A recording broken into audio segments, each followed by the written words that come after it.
Welcome into the Hot Shop. Today we have something a little bit different going on. Today we actually have a visiting artist, which means that we're going to be experimenting a little bit, making some more creative glass art today.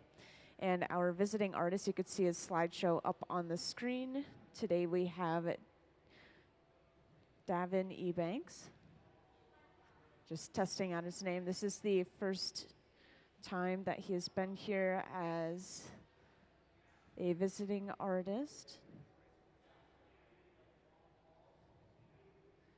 And if you guys ever have any questions, feel free to raise your hand and let me know. They're just talking about what they're going to get started in. But as you can see, we have a mold on the floor right here, kind of close to the front of the Hot Shop. And this is what they're going to be using to get that head figure that you see in a lot of those images up on the screen.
So just to point him out to you guys, our visiting artist is the one who's currently working with the glass at the center bench.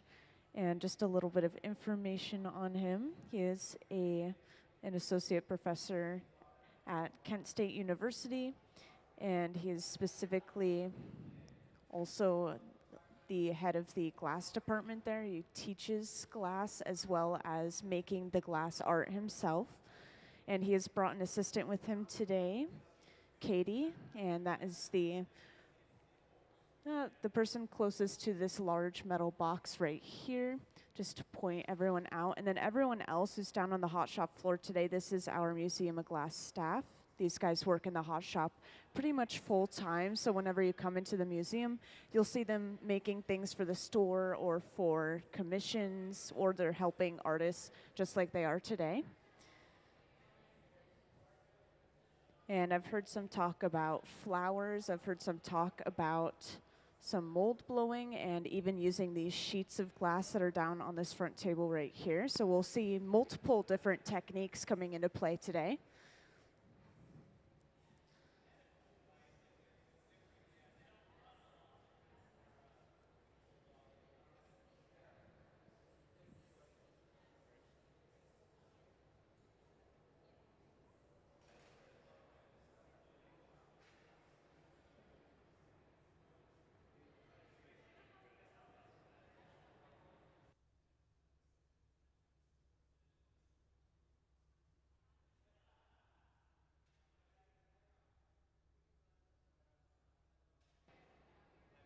And welcome to those that just joined us in the hot shop. Just to give you a little rundown, today we do have a visiting artist in here with us, and that's the man who's currently sitting down at the center bench working on this flower.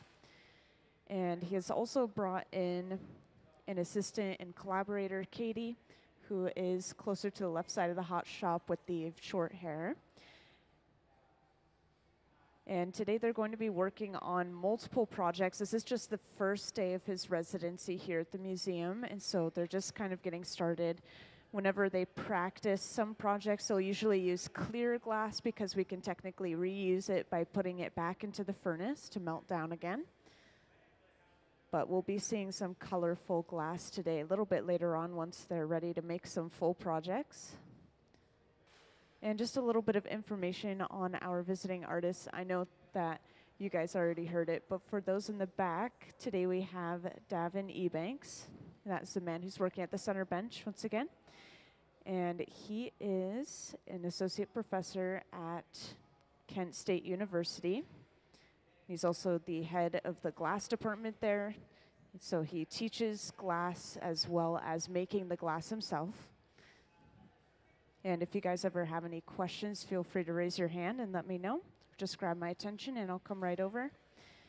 And since we have quite a few new people in here, I think I'll give just a little rundown of the hot shop, and this will describe the temperatures of the different things we're working with. So just to point out our first furnace, this is the large tank with the closed door. We have two of them in the hot shop, but I'll just point out this one on the right. They hold about 1,000 pounds of clear molten glass each and run at a steady 2,100 degrees Fahrenheit. And when the glass is molten at this temperature, it's viscous and sticky, a lot like honey, so all we have to do is stick our pipe into that glass and turn, and it gathers a ball on the end.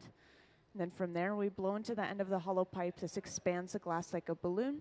So this glass at the center bench actually did start off as a bubble. They opened up the end of the bubble and then started to cut down the sides to create those petals.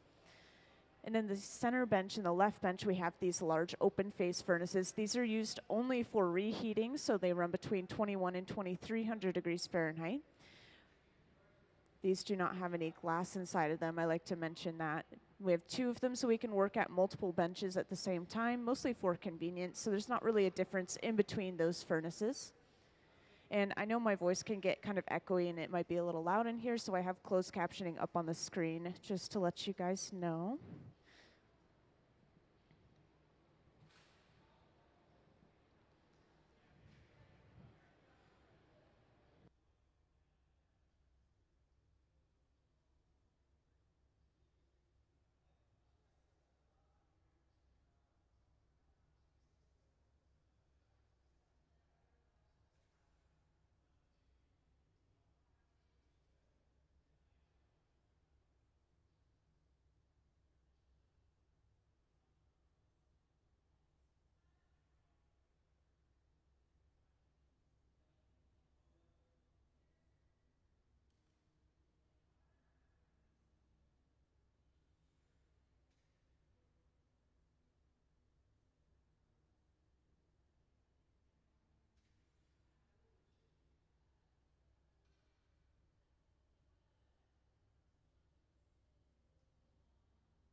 So you may see us use this box a little bit later on, this large silver one right here. This is called the garage, and it's running at a steady 1,000 degrees Fahrenheit. And this is not hot enough to melt or change the shape of the glass inside. It's not cold enough to let it crack or break from thermal shock.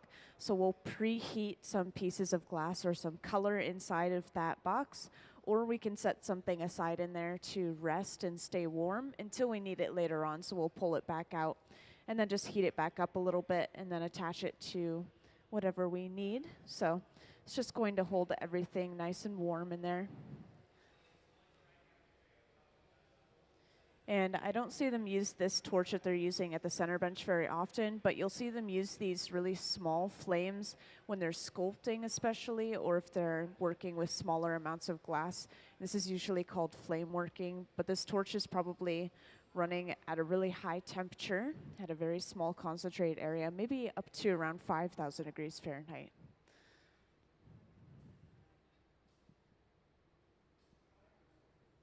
And this tool at the center bench, you'll see them using a few times throughout the day. These are similar to the jacks, which are 2 metal blades, but instead of having metal blades, we have wooden blades for that one specific tool he was just using. And those are called the pachofis. So wood is a lot more gentle on glass. It's not going to leave behind any marks or any gouging or scraping as the metal blades would.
And welcome to those that recently or just joined us in the hot shop. I just want to give you guys a little overview as to what we have going on here. And I know sometimes my voice can be kind of echoey in here, so I just want to point out I have closed captioning up on the screen if it's a little hard to hear me. But today we have a visiting artist, which you may already know about, but just in case, his name is Davin Ebanks, and he's here for a 3-day residency along with his assistant and collaborator, Katie. They're currently both working at the center bench right here. Katie is currently heating up the glass, and our visiting artist, Davin, sitting at the bench. And Davin is an assistant professor at Kent State University and also the head of glass over at that university. And he's using glass to explore his personal and cultural history as a Caribbean American sculptor. And if you guys ever have any questions, feel free to raise your hand or grab my attention and I'll come right over. But at the center bench, they're currently working on sculpting some clear flowers for one of their projects that they're going to be working on. And this is just the first day of his residency here. He'll be here all the way through the 3rd. He's going to be working on many different things while he's here. And can I have some of his work up on the screen, please? So up on the screen, you'll see a slideshow of our visiting artist artwork.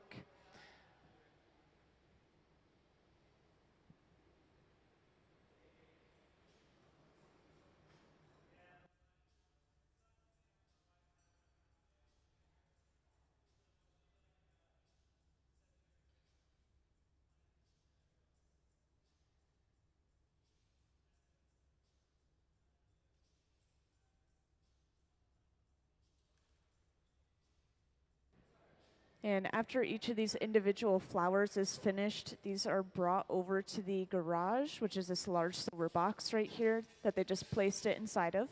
And this is going to keep those flowers nice and warm at around 1,000 degrees Fahrenheit, which is not hot enough to melt or change the shape of the glass. It's not cold enough to let it crack or break from thermal shock. So later on, when we're ready to attach them to a piece, we just pull them back out and heat them up again lightly.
So at the center bench right here, Davin is using the jacks, which are those 2 metal blades, and you'll see these used for almost any project.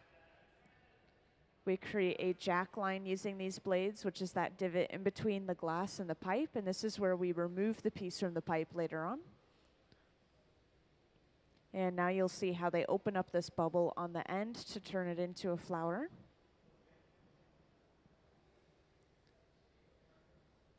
So this small handheld torch they're using is superheating that glass, basically. These small torches, even though they are at that size, they can actually get up to around 5,000 degrees Fahrenheit.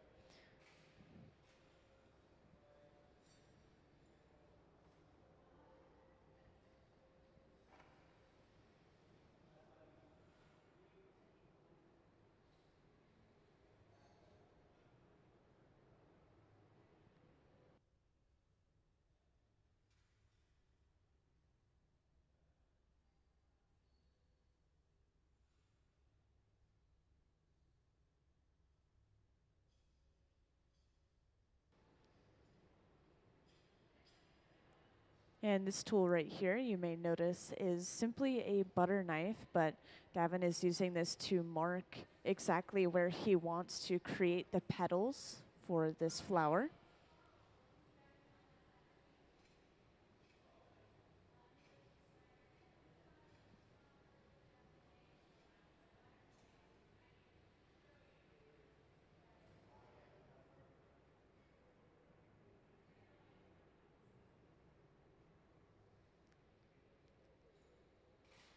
So now our artist will be able to start cutting at each of those little divots created by the butter knife, just cutting with a pair of shears, which are basically like glass scissors. And for those that just joined right now, I am speaking about our visiting artist. Today's a little bit special. We have someone new in here, and he is here making his own artwork that he gets to take home with him at the end of this residency. He'll be here for 3 days. This is just the first day of the residency. And they're currently working on making some clear glass flowers.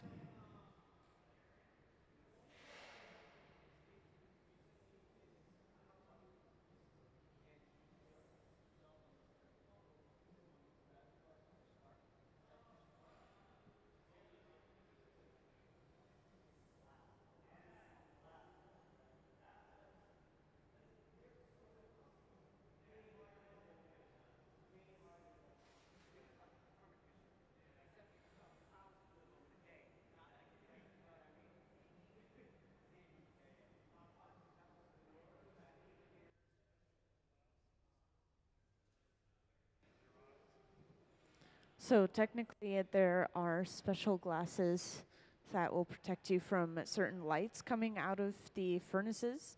And I'm not sure why, but I've never seen a glass blower that wears those special glasses. I think they just choose not to. They don't technically have to. But I think it would be a little bit safer and preserve your eyesight for longer if you did wear those glasses.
Can I have the slideshow of our visiting artist artwork up on the screen, please?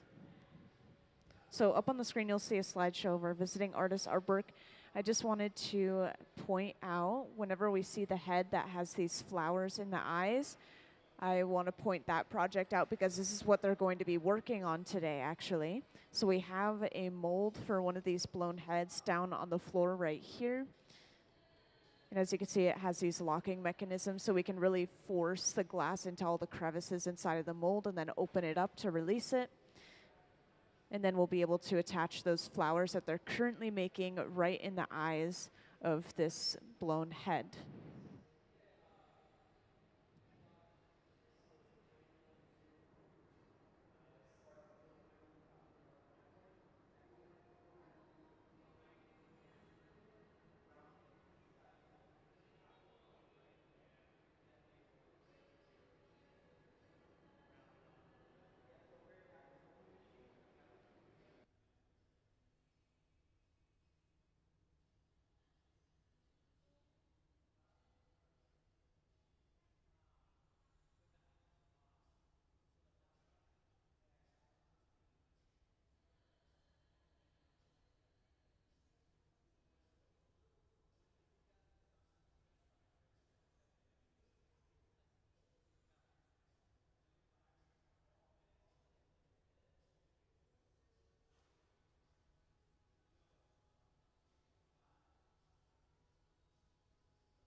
And welcome to the few that recently joined. Just to give you a little rundown as to what we have going on. Right now we have a visiting artist on the hot shop floor with us. So today's a little bit different. Instead of making things for the store, we make things and support the visiting artists. They get to take these items home at the end of their residency. And this is just the first day of the residency here. So this will go for 3 days till the 3rd.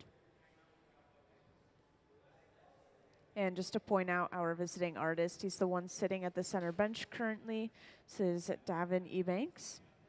And he has also brought with him his assistant and collaborator, Katie, who is currently heating up that glass flower.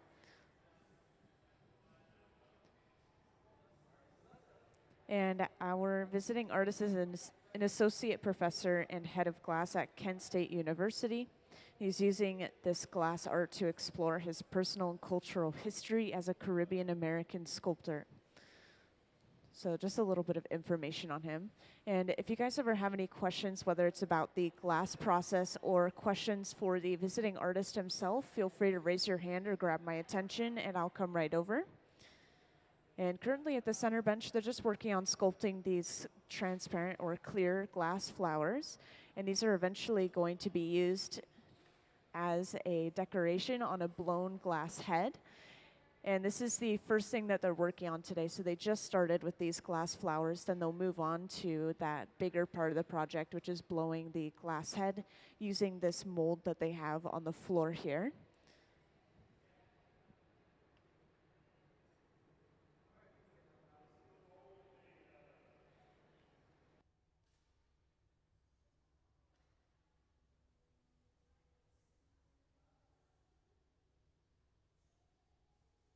So it's plaster and wood glue.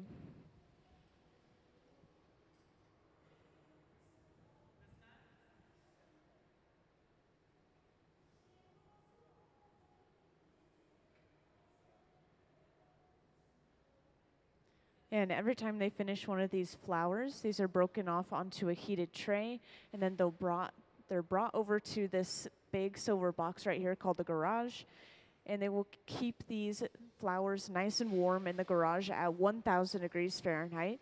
This is not hot enough to melt or change the shape of the glass. It's not cold enough to let it crack or break from thermal shock. So they'll stay at that steady temperature until we're ready to attach them to the head. We'll just pull them back out and heat them up a little bit.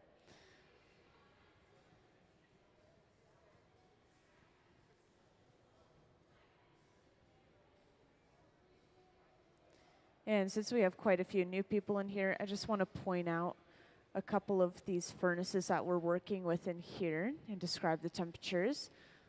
So this right here, this large tank with the closed door, this is where we're gathering all of our glass from. We have 2 of them in the hot shop.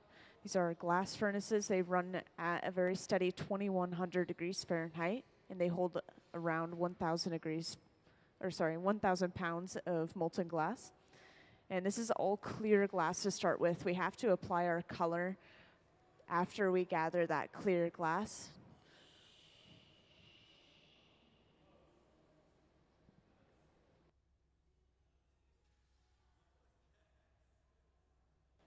And the large open face furnaces at each bench, these are our reheating furnaces, and they run between 2,100 and 2,300 degrees Fahrenheit.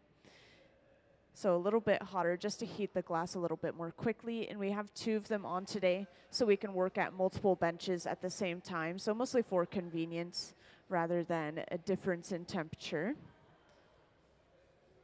So there you just saw them gather that first layer of clear glass.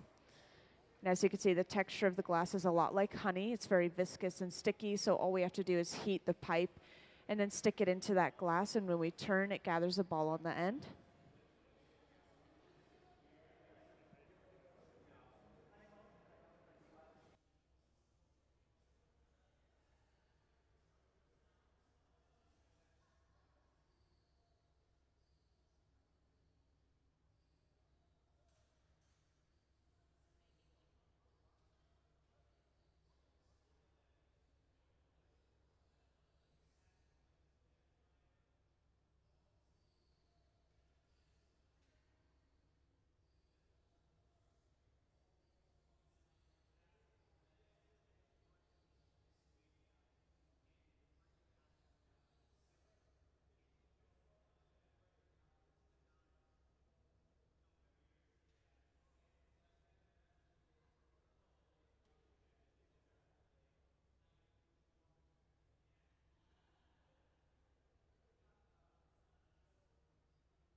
So at the center bench, you can see they've created this small clear bubble.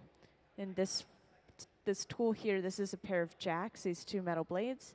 We've just made a jack line in the glass. That's that divot in between the pipe and the bubble. This is where we remove this piece from the pipe a little bit later on. So it looks like this is going to become another one of the flowers.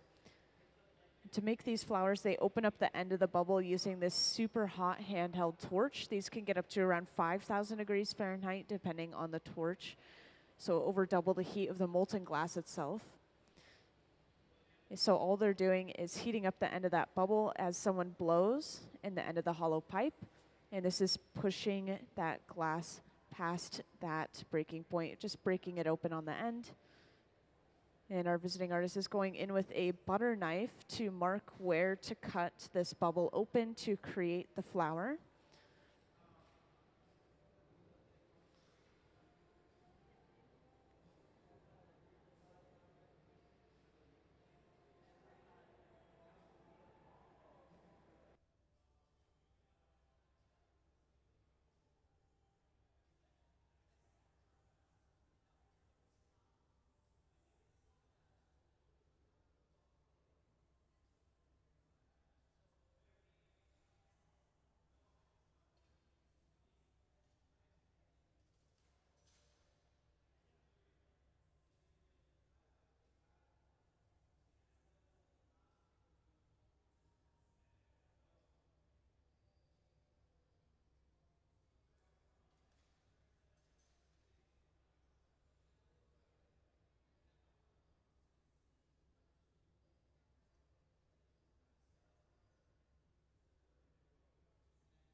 So as you can see, they're preparing this mold over here, kind of close to the front of the hot shop. And this is a plaster mold. And they actually sprayed a graphite spray on the inside of the mold, which is why it's black. It's not just black because it's charred. That graphite is going to make sure that the glass doesn't stick to the plaster mold. And on top of that, they've been spraying it with water, which is going to create a layer of steam and really assure that the glass doesn't stick to the mold as well. And as you can see at the center bench, I just want to point out real quick that they've just applied some color to a clear bubble. And this technique that they use is called a color drop or color overlay. And that's going to give us a really smooth, even layer of color across our piece. And they told me earlier that they're going to make this a really light pink. So right now it's kind of hard to tell what color the glass is, but that's just because it's so hot and it's really concentrated at this point too. But as they blow this piece out, you'll be able to see that true color a little bit later on. And if it's a little bit hard to see the shape of this mold, I'll just explain real quick. This is going to be a blown head. And those little clear glass flowers we were making earlier are going to be attached right on the eyes of that blown head. So they're going to be combining those two pieces of glass together.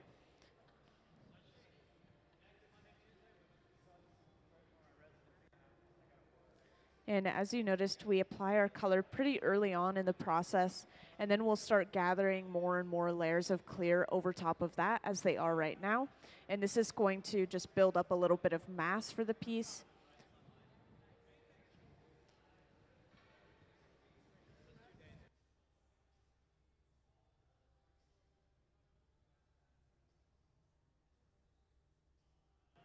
And usually after gathering a layer of clear, you'll see them using the block, which is that wooden spoon-shaped tool. And that is going to smooth and even out all of that glass. So now when they blow, this is going to blow the bubble out evenly from inside as well.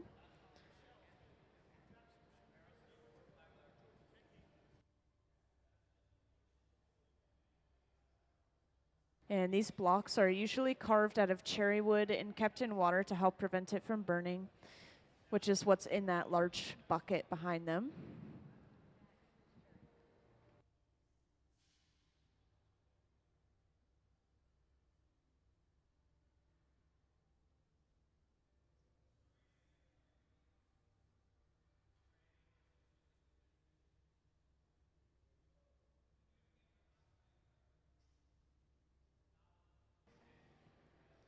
And next, Davin is using a stack of newspapers soaked in water to be able to change which way this bubble is blowing out, as the assistant, Katie, is blowing into the end of the hollow pipe. And the newspapers may sound like an odd tool, but it's one of the only flexible tools in the hot shop. A lot of our tools are made out of wood and stainless steel, which are pretty rigid. And it's also really close to using our hands to shape the glass.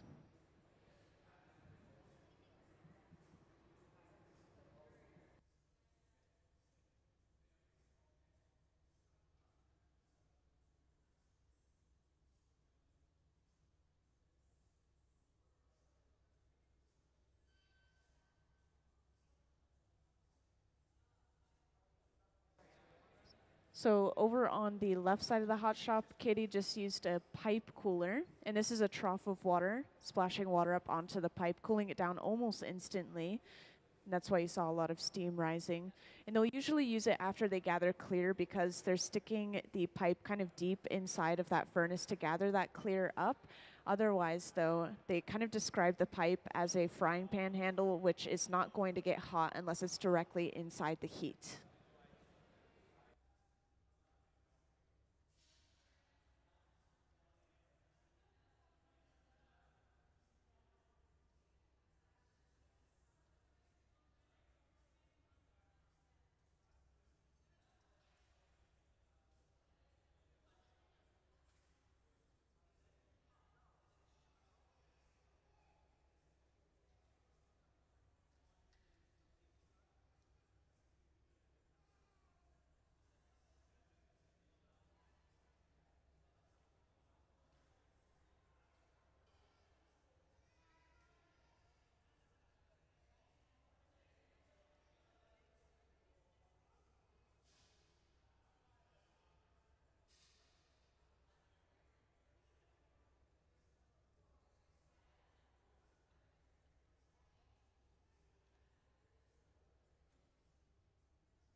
So welcome to everyone that just joined us in the hot shop. I want to give you a little overview of what we have going on here today.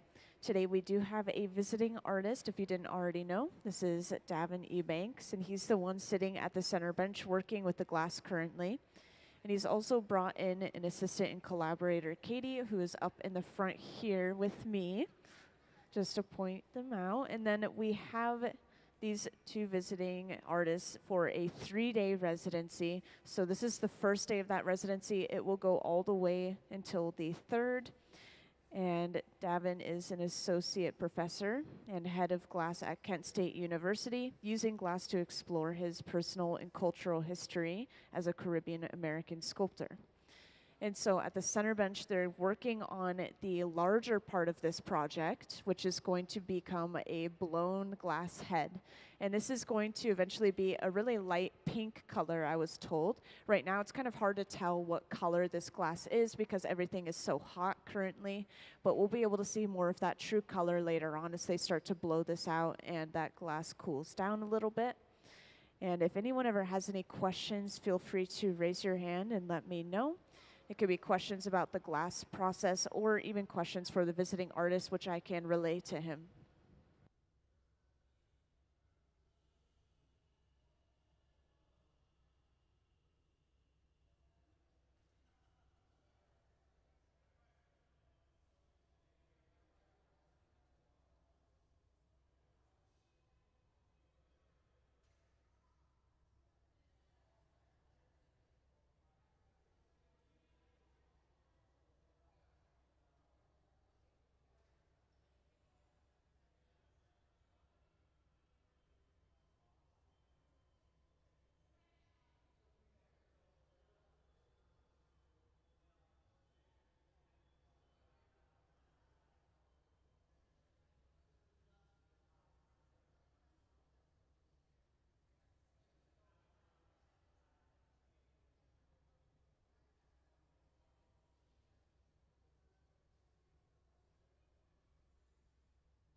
And can I have the slideshow of our visiting artist's artwork, please? So up on the screen, you'll see a slideshow of Davin Ebanks' artwork up on the screen, which, just a little reminder, is the man who's sitting at the center bench currently. And as you watch this slideshow, keep an eye out for a head that has these flowers right over the eyes, because this is very similar to a project that we're going to be working on today. So this bubble that we have is going to turn into something like this image. This is going to turn into a blown head, and we've already sculpted some clear glass flowers that have been set aside, and we'll just have to pull them back out, heat them up a little bit lightly, and then attach them to that blown head to create this final piece.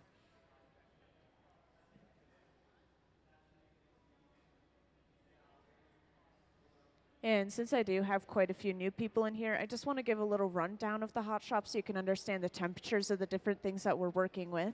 That's a question I get quite often. And so I'll just point out the first furnace I'll talk about here. And it's okay, you don't have to pull up the diagrams. So up over on the right here, we have a closed door furnace. And this is what's holding our clear molten glass. It holds up to around 1,000 pounds of clear molten glass, and it stays at a steady 2,100 degrees Fahrenheit. And this is going to keep it at a honey texture. It's very viscous and sticky. So we stick our heated pipe into the glass and turn, and it gathers a ball on the end. And then our open face furnaces, we have two of them on currently. These are running between 21 and 2300 degrees Fahrenheit. This furnace does not physically have anything inside of it other than natural gas and forced air, basically a swirling ball of fire to heat up that glass again so it's malleable. And those two furnaces that we have on, there's not a big difference between them. We just need multiple places to work at the same time, so mostly for convenience. And both those types of furnaces run off of natural gas and forced air. You may see us using some torches a little bit later on. Those are using propane and oxygen, and I'll point out the temperatures of those specific specific torches that we'll use later on. And just a reminder, if anyone ever has any questions, feel free to raise your hand or grab my attention, and I'll come right over. You can see they're gathering some more glass right now.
So I'll quickly describe our glass mixture. It's mostly silica sand, and then we have a little bit of soda ash and limestone to lower the melting temperatures so that we don't have to use as much energy to melt that glass.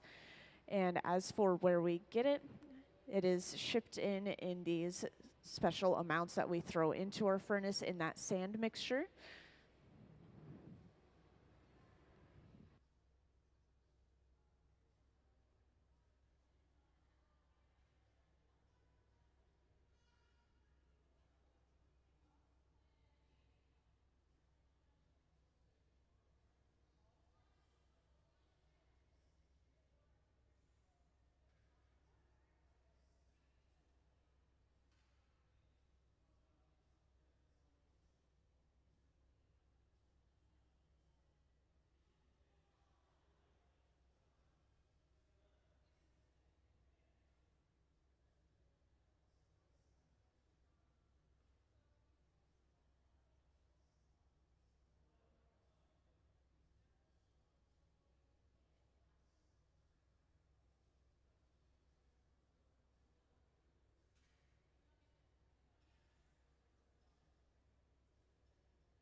So at the center bench, as Davin is working with this glass, with that stack of newspapers, you can see that Sarah's also using these wooden paddles to shield his arm from the heat. Since this glass is at such a high temperature, it's radiating light and radiating heat, of course, and so we have to protect our arms from that heat. It can get pretty painful pretty quickly.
So just in case we have a few new people in here and there, I just want to give a quick overview as to what we're doing here.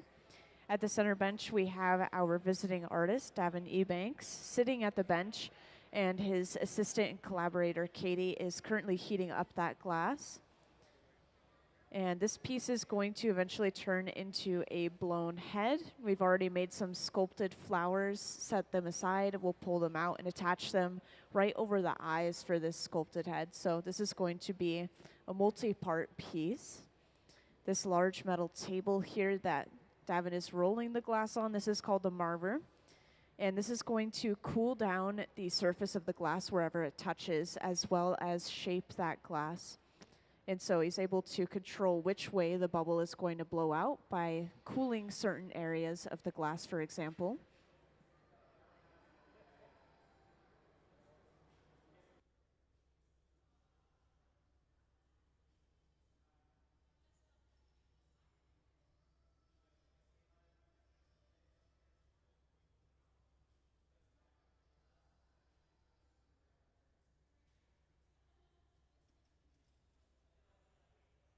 And for those that recently joined, I just want to give a little reminder. If anyone ever has any questions, feel free to raise your hand and I'll come right over. And if anyone in the back has any questions, I should still be able to hear you, but if you're worried, you can also come down to the front and ask me questions.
So just there you saw them ignite that large fluffy flame.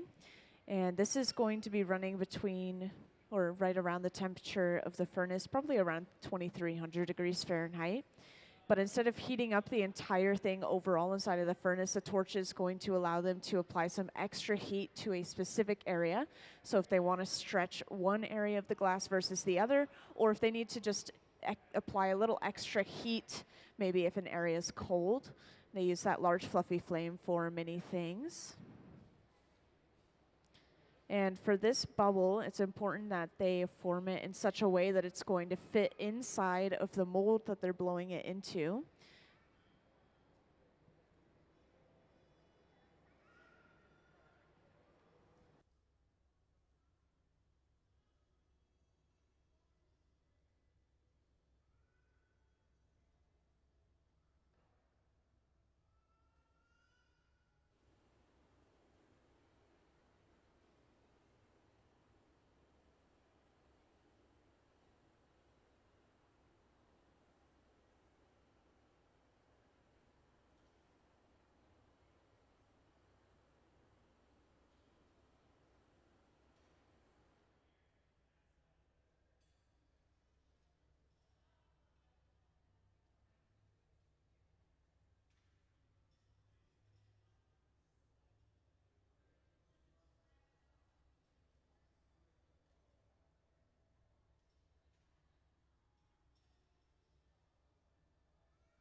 So right there, they just checked the size of the bubble. They're making sure it's going to fit inside the opening of that mold. And just as a reminder, this is going to eventually look like a really light pink. And right now it's just orange because of that heat inside of the glass. It's radiating light.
So now after heating that glass up one more time, they're going to hold this glass bubble up and allow it to stretch a little bit before they push it into that mold.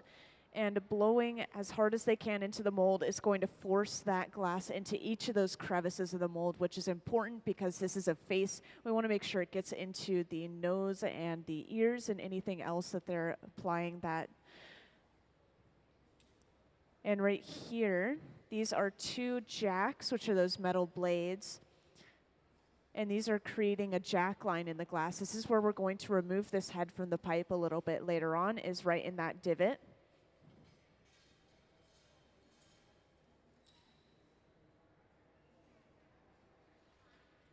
And as you can see, this box has latches on it, and this is making sure that the glass can be forced into each of those crevices. Then as they pull it out, they can undo those latches.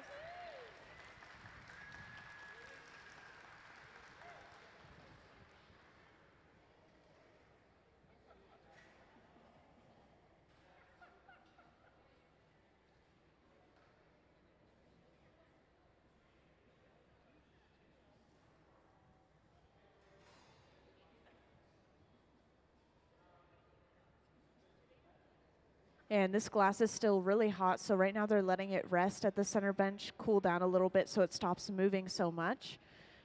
But we have to make sure that we're keeping everything at around 1,000 degrees Fahrenheit or warmer so it doesn't crack or break from thermal shock. So it's kind of a balance, kind of making sure it's warm enough, not cold enough.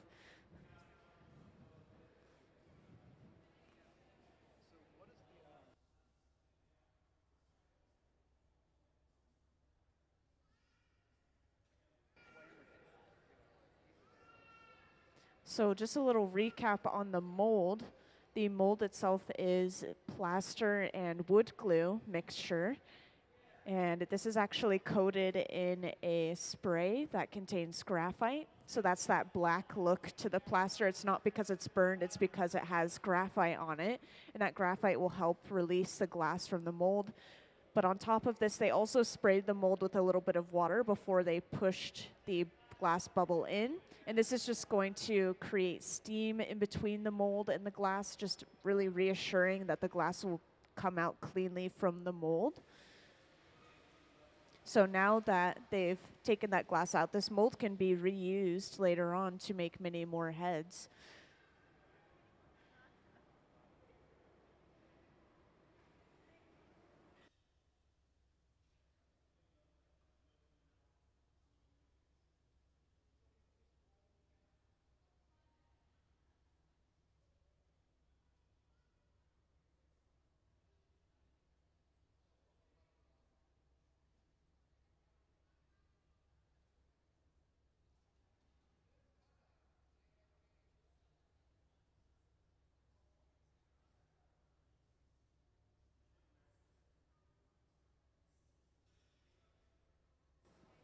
So this second pipe that's been brought over, this is going to be used as a punty, which is basically a second pipe that's attached to another area of the piece so they can break this piece off from its original pipe.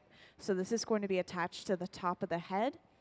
And once that connection is secure, they will apply a little bit of water to the previous connection, and that will cause shocking and cracking in the glass and break that off.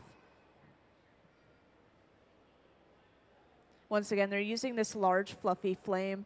Right here, it's important that they're using it around that connecting area or any areas that are pretty fragile.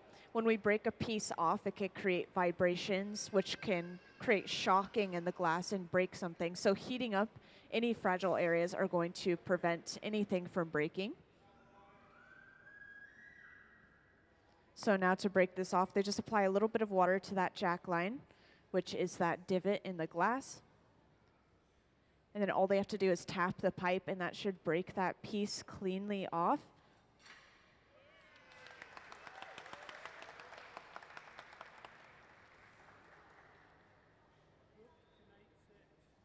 And once again, they have to make sure that this piece is maintaining at least around 1,000 degrees Fahrenheit so it doesn't crack or break from that thermal shock. So they go right back to the furnace, and they are applying that even heat, making sure it stays nice and warm.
And welcome to anyone who recently joined us. I just want to give you all a little recap as to what we have going on here. So today we have a visiting artist who's currently working with this glass at the center bench right here. His name is Davin Ebanks, and he's here with his assistant and collaborator, Katie, as well. I'll point her out. She's one sitting on this stool, kind of at the end of the bench here. And Davin is an associate professor and head of glass at Kent State University, and he's using his glass art to explore his personal and cultural history as a Caribbean American sculptor. And at the center bench, you can see that they're currently working on a large blown glass head, and they've also sculpted some clear glass flowers that have been set aside. They'll pull those out soon enough and attach them right over the eyes, they've told me. So these are going to be almost like flower eyes. And whenever I get a dull moment, I'll pull up some images of his work on the screen, but for now, I just want to focus on what they're doing at the center bench here. This small handheld flame that they're using, despite how small it is actually one of the hottest items in the hot shop. This flame can probably get up to around 5,000 degrees Fahrenheit. So you can see it's very quickly heating up a small area of the glass, and this is really helpful in getting some small details in the piece. And the furnaces are running off of natural gas and forced air, but the torches are actually running off of propane and oxygen. So we have a little bit more of a focused flame with those torches. And after heating up that one area of the glass, you can see that Davin is able to go in and cut the glass using a pair of shears, which are basically like glass scissors.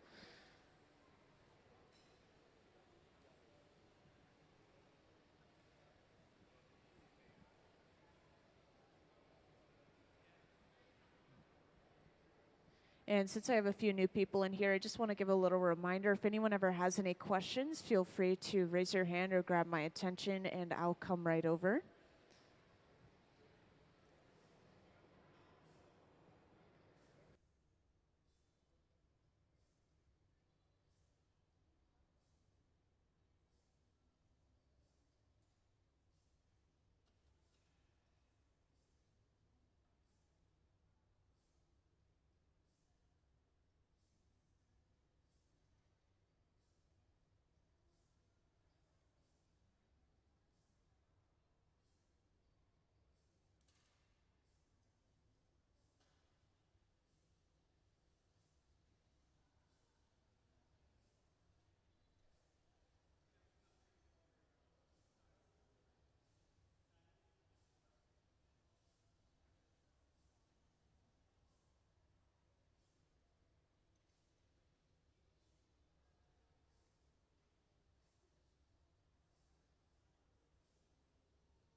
So as you can see, they're using this torch and those shears to cut off all of this excess glass that appears to almost look like shoulders, so that they're just left with the head and the neck of this piece.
So now they've cut off that little extra bit of glass.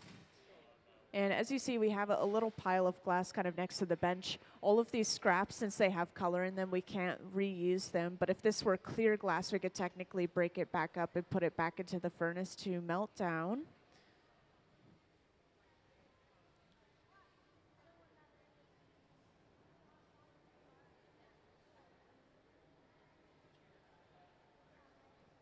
Now, since they cut off that large piece of glass, most likely right here, they're just making sure that those edges are nice and smooth so that when they're handling the piece, when this is done, it's not going to be sharp and able to cut anything.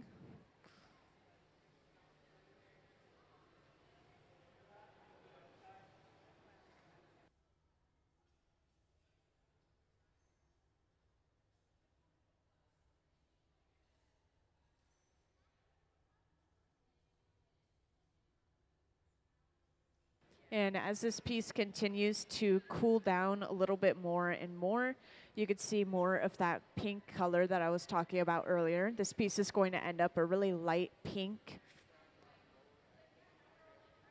Right now, it may have a little bit of an orange or yellow hue to it as well, just because of that heat inside of the glass.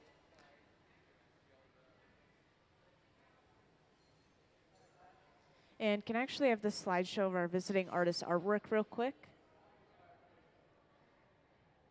Thank you. So up on the screen, I just wanted to show you guys a slideshow of Davin's other artwork that he's made. You'll see a lot of those heads in this slideshow as well, just like he's working on right now.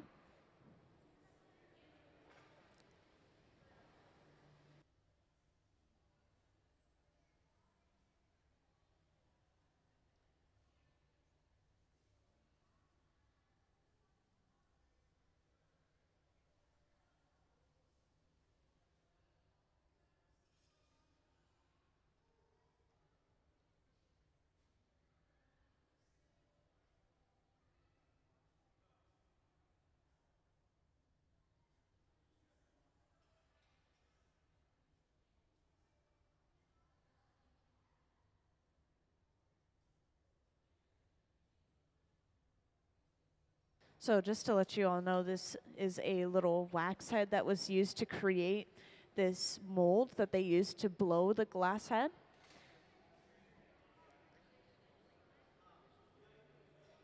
And this is based off of the visiting artist head himself, Davin's head. They said it's a self-portrait.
So since I have some new people in here and there, I just want to give a little rundown of the hot shop.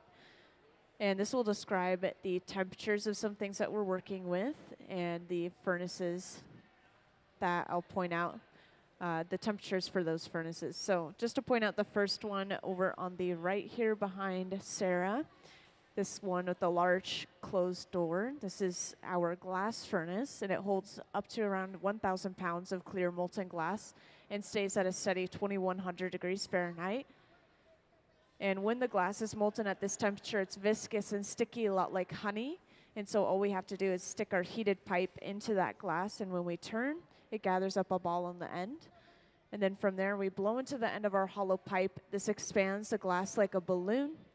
And then from there, we have to keep it hot to continue working with it, to keep it kind of at that putty or taffy texture. And so at the center bench and the left bench, we have these large open face furnaces. And these are running between 21 and 2,300 degrees Fahrenheit. So a little bit hotter, just so we can heat up the glass quickly. And both those types of furnaces run off of natural gas and forced air. Meanwhile, our torches are running off of oxygen and propane, so it gives us a little bit more of a hot, focused flame with those torches. And just a reminder, if anyone ever has any questions, feel free to raise your hand or grab my attention, and I'll come right over. And right now we do have a visiting artist, and so if you haven't heard about him, I'll just give a little overview of him as well. So our visiting artist today is Davin Ebanks, and that is the man who's been working on the glass at the center bench with the green shirt. And he is an associate professor and head of glass at Kent State University, and he's using his glass art to explore his personal and cultural history as a Caribbean American sculptor. So this piece that they're working on at the center bench is actually like a self-portrait. It is his own head that he based this piece off of. And he's also brought along his assistant and collaborator, Katie. And so just point out Katie with the black staff shirt closer to the left of the hot shop.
And I know we briefly mentioned this torch a little bit earlier, but that small handheld torch can probably get up to around 5,000 degrees Fahrenheit, which is over double the heat of the molten glass, as you may remember.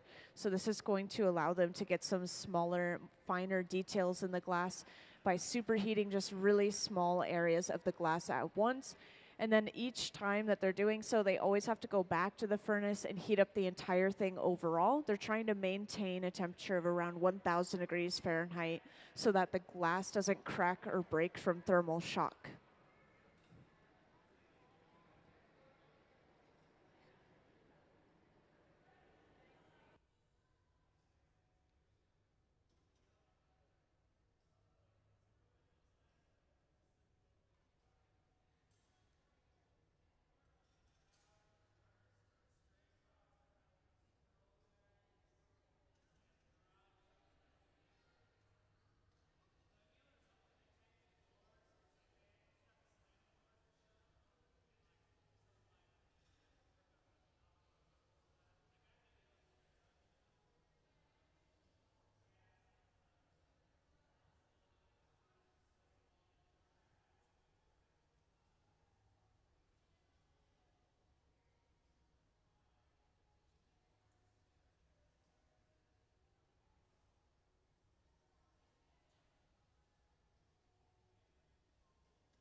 So I know a lot of you probably weren't here earlier, so I just want to describe this project that we're working on right here. So this head that they're working on at the center bench is technically a self-portrait of our visiting artist, Davin Ebanks, and that is the man in the green shirt working on the glass currently.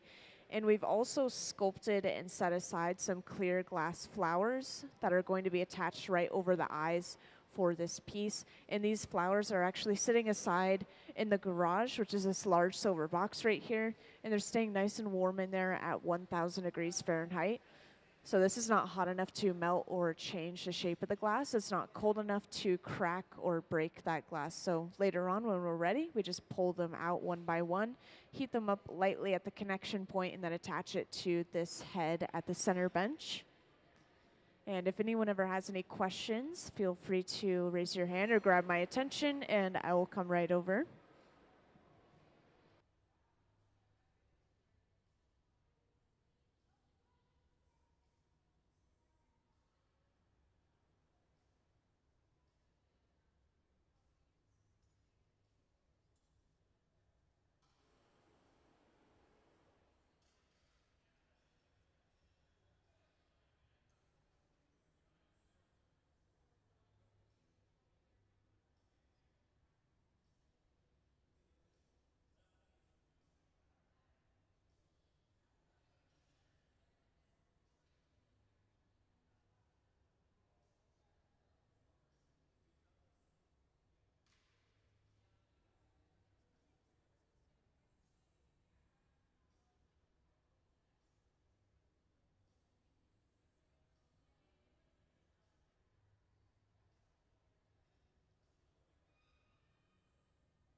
And can I have our visiting artist artwork up on the screen, please? So up on the screen, there will be a slideshow of our visiting artist artwork.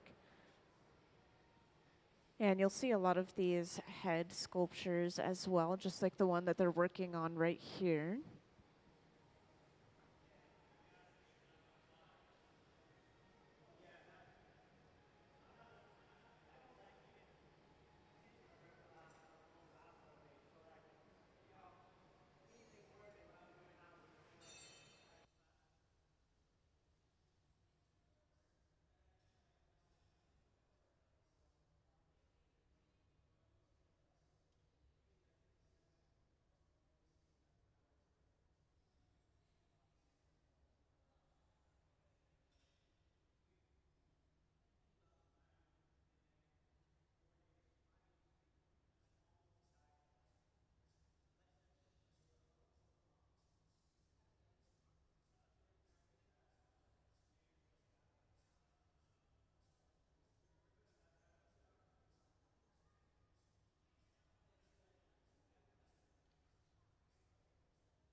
So welcome to those that just joined us in the hot shop.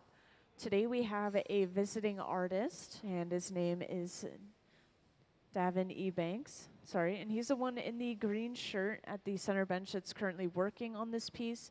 And he's also brought in his assistant and collaborator, Katie, who I'll point out is at the end of the pipe with the black staff shirt.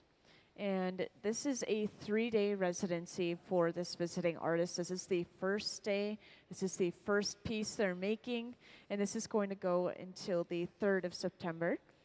And our visiting artist, he is an associate professor and head of glass at Kent State University. And he's using his glass art to explore his personal and cultural history as a Caribbean American sculptor.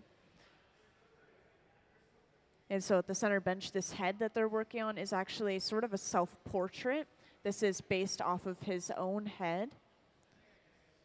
And this is going to eventually turn out a light pink color. Now, when the glass is hot, sometimes it'll look like a little bit of a different color, but right now we can kind of see that true color because the glass is a little bit cold at around 1,000 degrees Fahrenheit, which is cold for glass.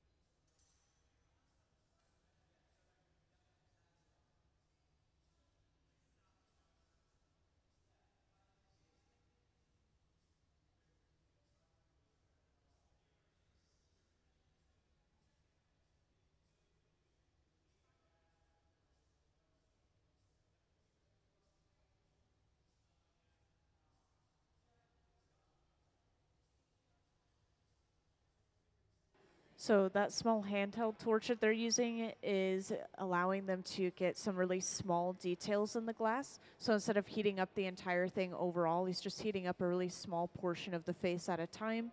And he's able to go in with a sculpting tool and just add a little bit of extra definition, such as pushing the nose out a little bit more, adding creases to the face. And the glass is going to always be the same color that it started off as. It's just going to sort of change color and appearance as they heat it up and cool it down, but that's just because it's glowing from that thermal energy. It's radiating light and heat.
And welcome to everyone who just joined us in the hot shop. Just to give you guys a little overview as to what we have going on here. Today we have a visiting artist, which you may have already seen, but this is Davin Ebanks. And just to point him out to you, he's the one in the green shirt who's been working on the piece. And he's also brought in an assistant and collaborator, Katie. And just to point out, Katie's the one with the black t-shirt that says staff on the back.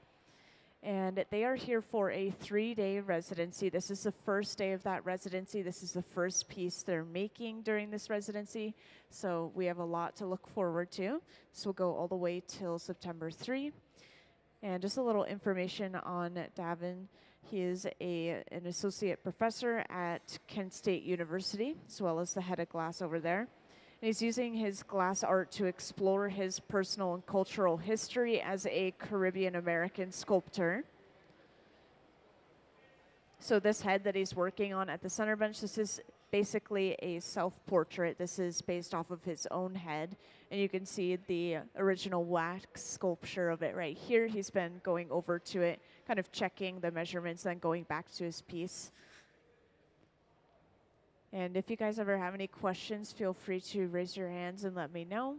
It could be questions about the glass process or questions for the visiting artist that I can relay to him.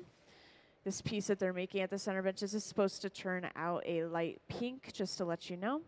Right now it kind of looks a little bit peachy, but this could be because of the heat that's inside of the piece, giving it a little bit more of a yellowy orange appearance. And we've also sculpted some clear glass flowers. These are going to be attached right over the eyes, just 2. We've made some extra as well, just in case they break though. And these are sitting aside in the garage, which is this large silver box here. So a little bit later on, when they're ready, you'll see them start to pull those flowers out and lightly heat them up. But that garage is keeping them nice and warm at 1,000 degrees Fahrenheit so that they don't crack or break from thermal shock. And can I have the slideshow of our visiting artist artwork, please? So up on the screen, you'll see a slideshow of Davin Ebanks' artwork. And as you watch this slideshow, keep an eye out for a head that has these 2 black flowers coming from the eyes. I just wanted to point that one out because that's very similar to this project they're working on currently. Yes, this one right here.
So as you've been seeing, they're using these torches and going in and heating really small sections of the face to add these really small details. And those small torches will allow them to do that because they're superheated. They're probably up to around 5,000 degrees Fahrenheit, that really small handheld one, which is over double the heat of the molten glass. So this is going to heat up a small area of the glass really rapidly so they can get those details. But of course, we need to make sure the entire piece is at around 1,000 degrees Fahrenheit or warmer so that it doesn't crack from thermal shock. So every now and then you'll see them go back into the furnace after they heat or sculpt a small section, then come back, and then go back into the furnace, and this is called flashing. This is just going to make sure everything has a nice even heat.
So since I have a few new people here and there, can I have the slideshow of our visiting artist artwork, please? Thank you. So up on the screen, you'll see a slideshow of Davin Ebanks' work. And just once again, this is a 3-day residency. This is the first day of that residency. So this will go through the 3rd of September. And this is the first piece that we've been working on today. So far this piece is taken us about 3 hours. And just a little information on our visiting artist. He is an associate professor and head of glass at Kent State University, and he's using his glass art to explore his personal and cultural history as a Caribbean American sculptor. So just as a little descriptor, at the center bench, this head that they're working on is based off of his own head.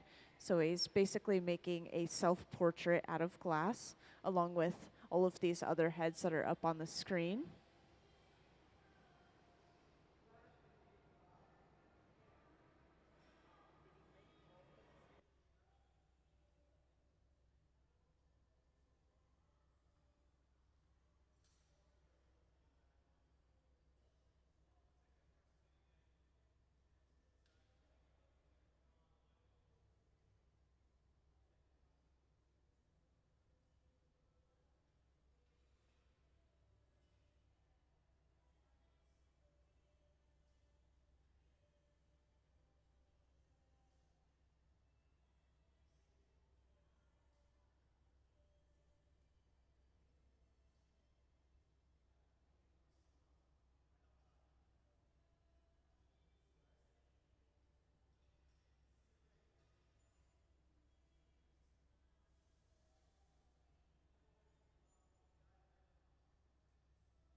So up on the screen, you saw that slideshow of our visiting artist artwork.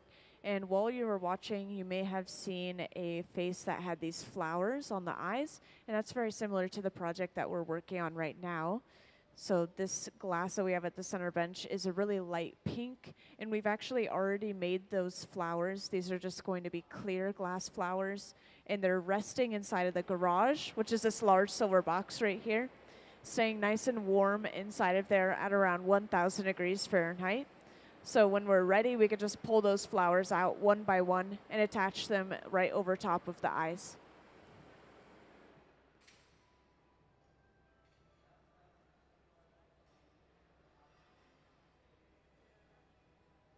And while they're continuing to work on this piece, they're making sure to maintain a really even temperature across that glass, around 1,000 degrees Fahrenheit. Otherwise, the glass could crack or break from thermal shock. So whenever they go into the furnace, this is them doing something called flashing, just making sure that they have a nice even temperature across the piece.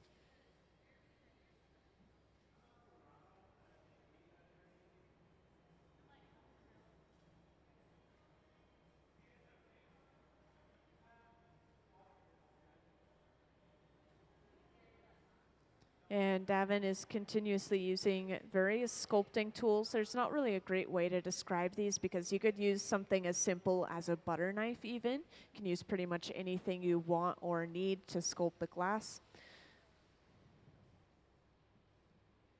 And these torches that we're using are hotter than the furnace that we've been putting the glass into. So even though the furnace has a large amount of area of heat, these torches have a really concentrated heat. So these torches can get up to around 5,000 degrees Fahrenheit.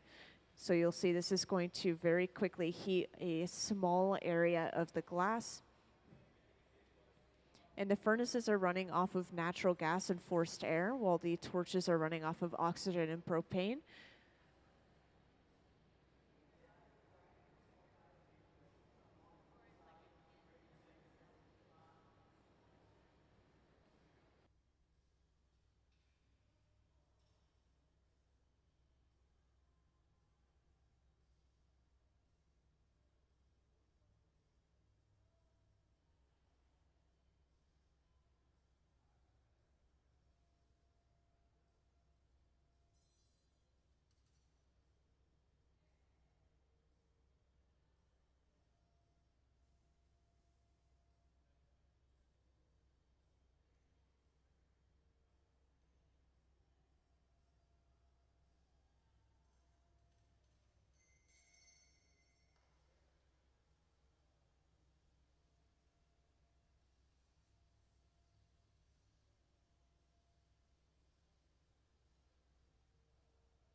So you'll notice them torching the back end of the piece like they are right now, every now and then.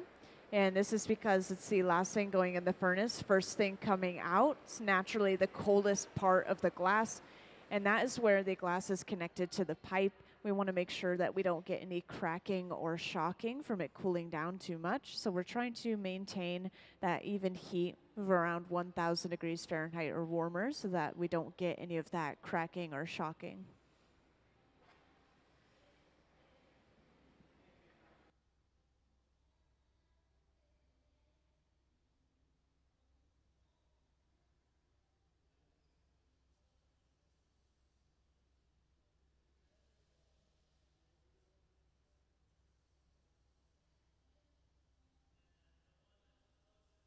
And so just now you just saw them bring over a single clear glass flower. They superheated just the connection point on the face. They don't want to heat up the entire thing overall. They don't want to lose the shape of what they already have. And then they simply attached that clear glass flower.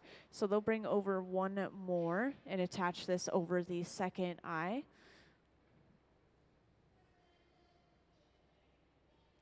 And to make sure this is a secure connection, our artist is making sure to push at the center of the flower, pushing it into the face.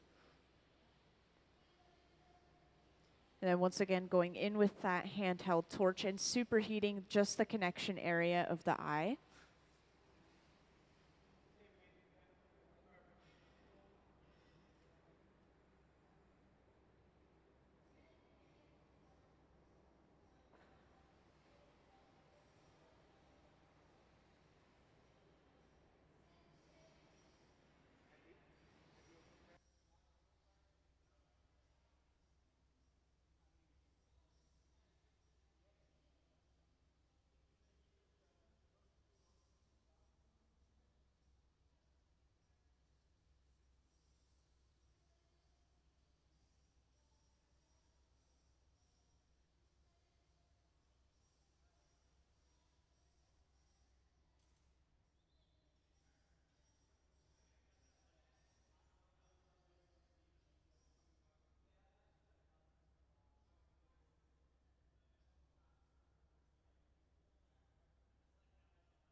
And now going in with that handheld torch, our artist is able to heat up just a single petal at a time and move them around to make them look a little bit more natural, just adding a little bit of extra detail.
So right here, they're focusing on that connection between the pipe and the piece itself.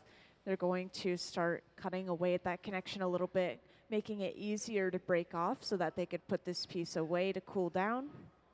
And you can always tell when we're getting ready to break a piece off because you'll see someone get dressed up in these Kevlar gloves, and then sometimes we'll even wear this shiny suit if it's a really big piece that's radiating a lot of heat.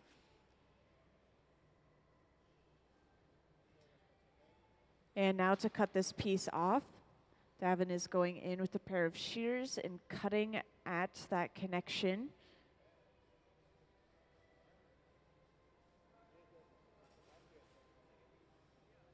And this is just going to start slowly getting that connection smaller and smaller, easier to break off. Usually when there's high stakes like this, you'll see they come over with those gloves in preparation to catch it in case it falls off. And then sometimes we have to heat those gloves up a little bit as well if the glass is really thin. But then to fully break this off, we apply a little bit of water to that connecting point, causing shocking and cracking in that area of the glass. And then all we have to do is tap the pipe, and that should break that piece cleanly off into those Kevlar gloves. And let's give them a round of applause for completing that piece and successfully breaking it off. And this is going into the annealer, which is the large black box over on the left wall, where it will slowly cool down from about 950 degrees Fahrenheit all the way to room temperature, at least overnight, so it doesn't break from thermal shock. So we're not going to see that piece until at least tomorrow.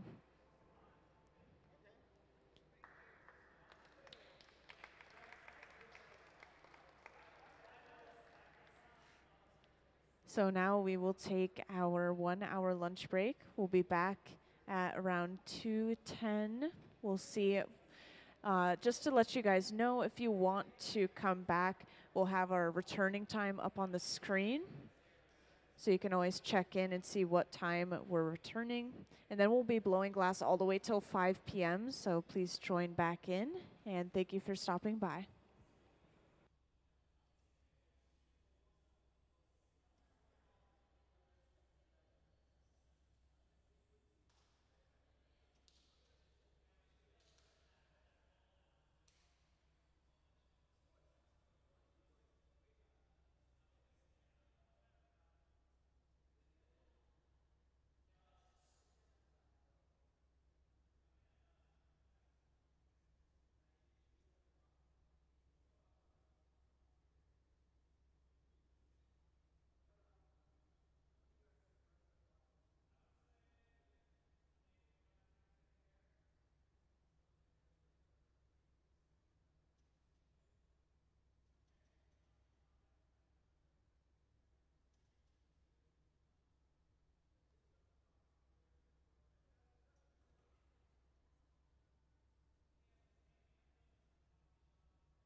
Welcome into the hot shop, everyone.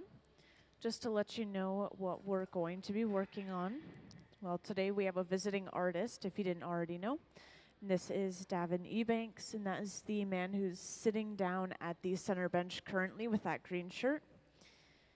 And he's here for a 3-day residency. This is just the first day of that residency, so this will go through the 3rd of September. And he is an associate professor and head of glass over at Kent State University.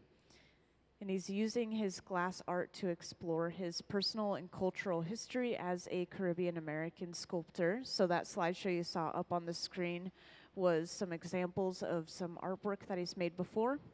And he's working on some really similar projects today as those images. He makes a lot of these heads, and these heads are actually based off of his own, so you could think of it as a self-portrait.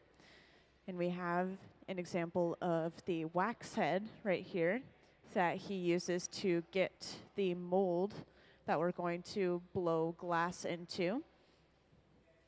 So we've already made one of these heads today. We'll be making one more starting now. And this is all going to start with making some flowers. These flowers are going to be assembled to the head right on top of the eyes, I believe. And then we'll get into blowing the head for this piece. But first we're going to start with those flowers. And just in case we have anyone new in here, I want to give a little overview of the hot shop. So starting with the glass furnace that they're currently gathering out of over there. This is the furnace that holds our clear glass, about 1,000 pounds of it. And it stays at a steady 2,100 degrees Fahrenheit.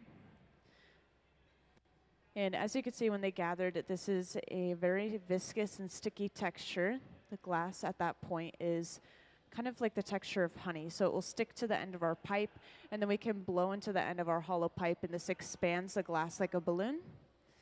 And then the open face furnaces we have running, these are running between 21 and 2,300 degrees Fahrenheit, and they're only used for reheating, so there's no glass inside of those open face furnaces. And we have 2 of the reheating furnaces on right now, one at the left bench, one at the center bench. This is so we can work on multiple parts of the project at the same time, so mostly for convenience.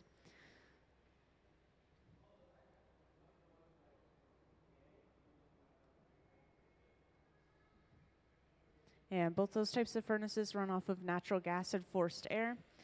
We'll also be using some torches during this process. These are running at around the same temperature as a furnace, maybe around 2,300 degrees Fahrenheit, that large fluffy flame. And this is running off of propane and oxygen.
So at the center bench, they've just blown a small clear bubble, and they're actually going to open the end of this bubble up, and this is going to become our first flower.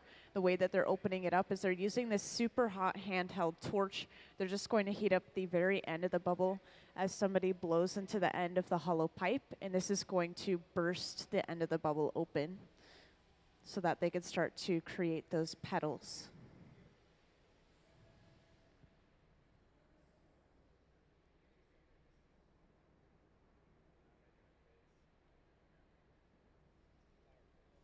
And right here, Davin is simply using a metal knife, like a butter knife, to sculpt into the glass. He's just marking where he wants to cut the glass to make the petals.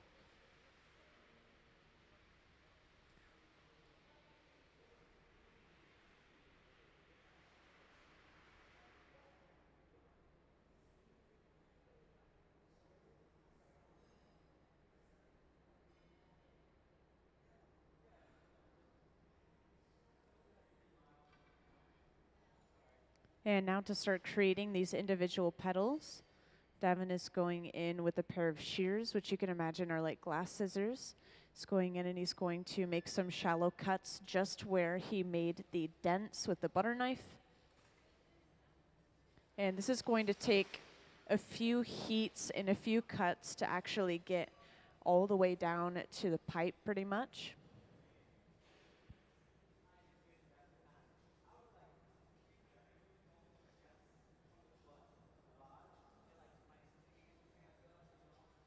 And if I didn't say so already, if anyone ever has any questions, please feel free to raise your hand or grab my attention, and I will come right over to answer those questions.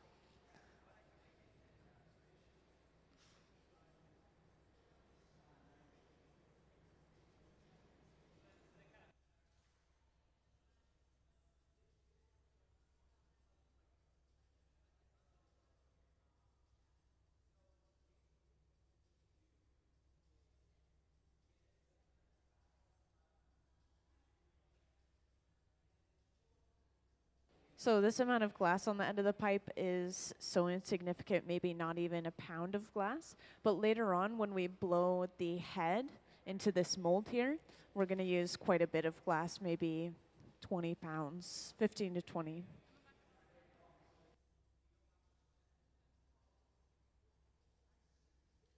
And this is how they make sure the glass doesn't stick to the inside of the mold. So you're about to see Katie spray the inside of the mold with a graphite mixture. And that's why the inside of the mold is black. It's not from charring, it's from that graphite. And that graphite's just going to make sure the glass doesn't stick to the mold. And the mold is plaster and a mixture of wood glue. So it's wood glue and plaster, which is just going to make the mixture a little bit stronger so it's not as crumbly.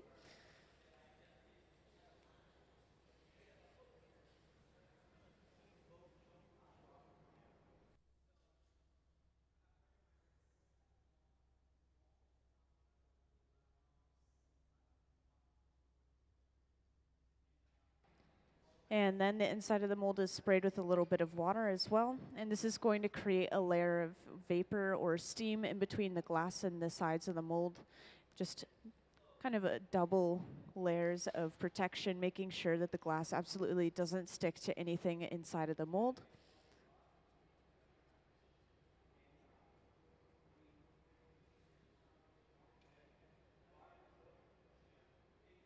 And for those who just joined, right now we're going to start working on a project very similar to the one we started earlier today. So at the center bench, our visiting artist, Davin, is working on sculpting some small clear flowers, and these will be set aside and eventually attached to the eyes of a blown glass head. And that is what this mold is for down at the front of the hot shop here. This is going to create that shape of the head that we're going for.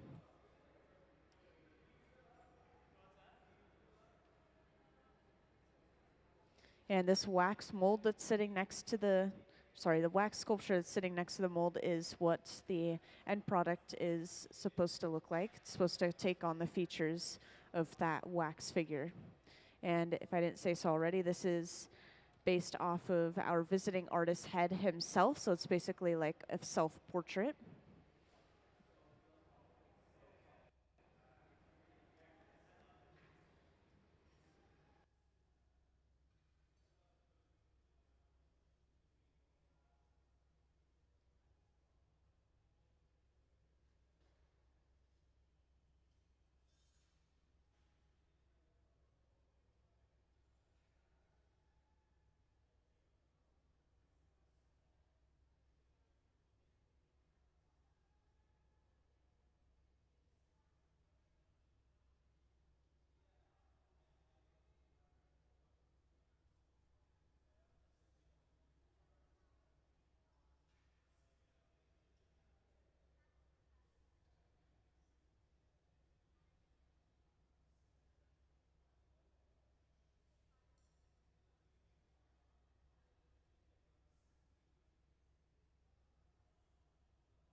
So at the center bench here, they were using 2 wooden blades to kind of cinch down at that connection, make it a little bit thinner and easier to break off.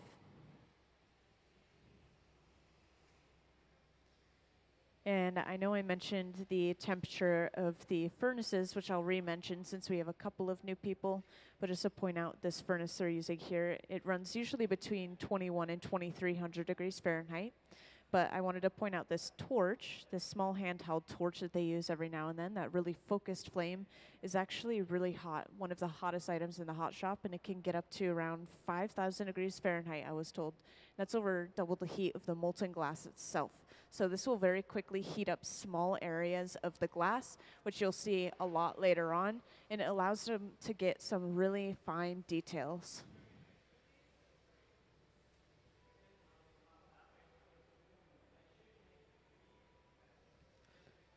So now Davin is going in with that small handheld torch, and you can see he's able to focus the heat on just the tip of one of those petals, which is something we definitely couldn't do if we were just using that large furnace.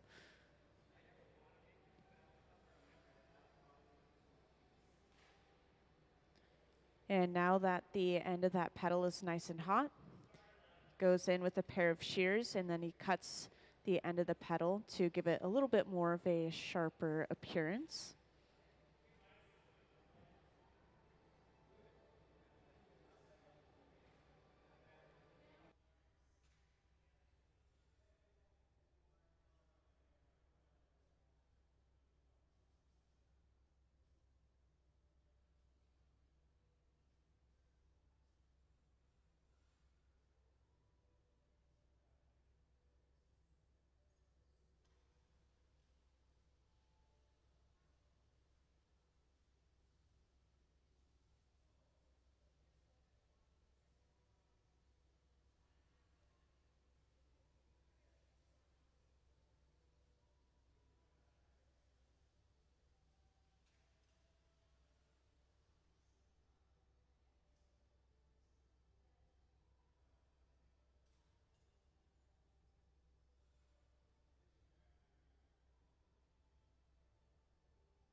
And since there's quite a few new people in the hot shop, can I have the slideshow of our visiting artist artwork?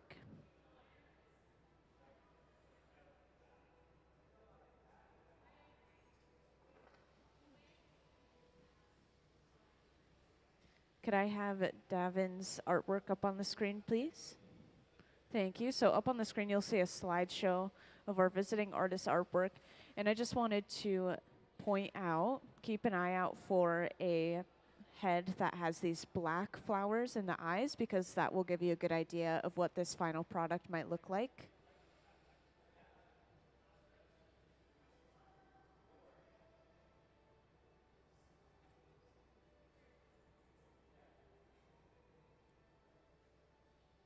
Oh, we didn't get to see the one that I was talking about. Could I have the slideshow of our visiting artist artwork, please? Or the picture of the black head with the black flowers?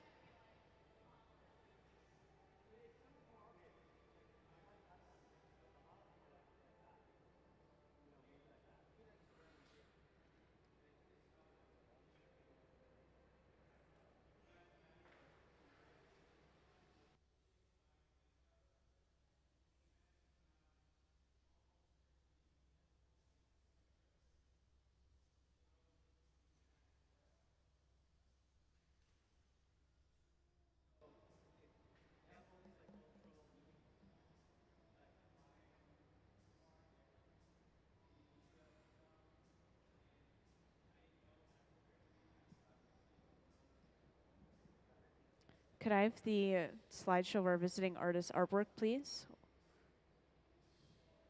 I'm just waiting for that one slide that has the black flowers on the black head. And don't worry, when I see it, I'll point it out to everyone.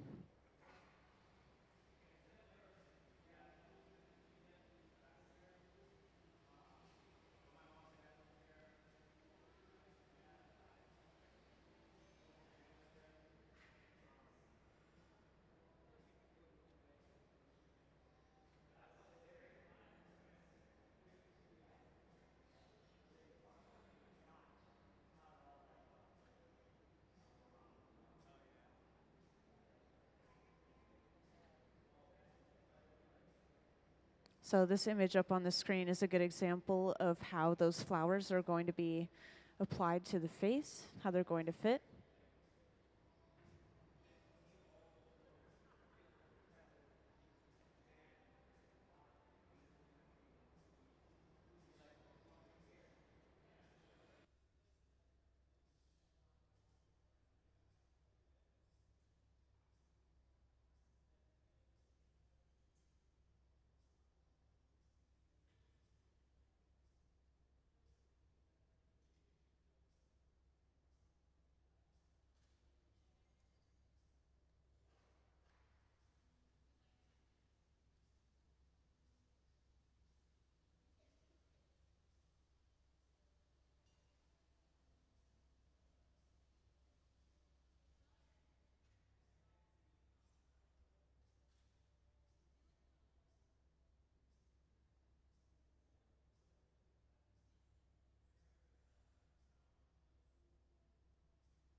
And just a reminder for anyone that recently joined, up on the screen, that slideshow that was playing is of our visiting artist artwork. And our visiting artist is the man sitting down at the center bench currently, and this is Davin Ebanks. And he's here for a 3-day residency. This is the first day of that residency, so this will go through September 3. And he's an associate professor and head of glass at Kent State University. He's using his glass art to explore his personal and cultural history as a Caribbean American sculptor. And he's also brought along his assistant and collaborator, Katie, who is sitting beside the bench currently, just to point.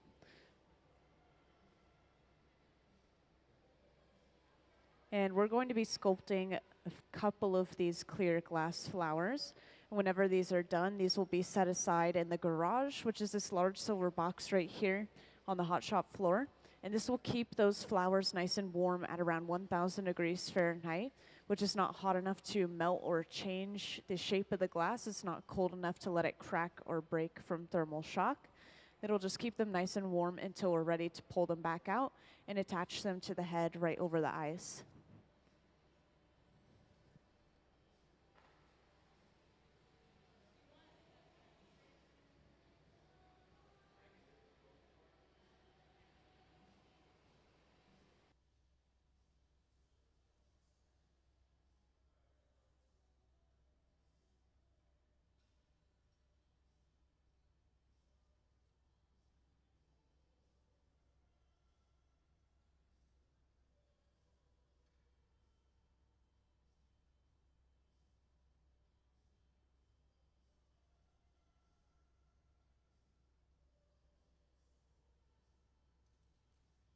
So there they just broke off that first flower, and this is going to be set inside of the garage and rest in there until we have that head blown and ready to go.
So they will be making 2 more of these flowers. So now you'll be able to see how they start these flowers off.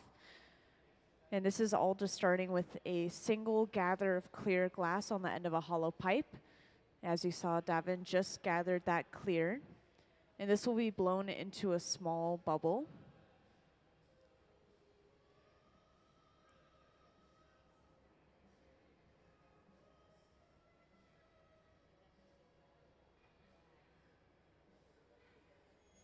These 2 metal blades that he's using here, these are called the jacks, and they're used throughout the process of making pretty much any piece of glass.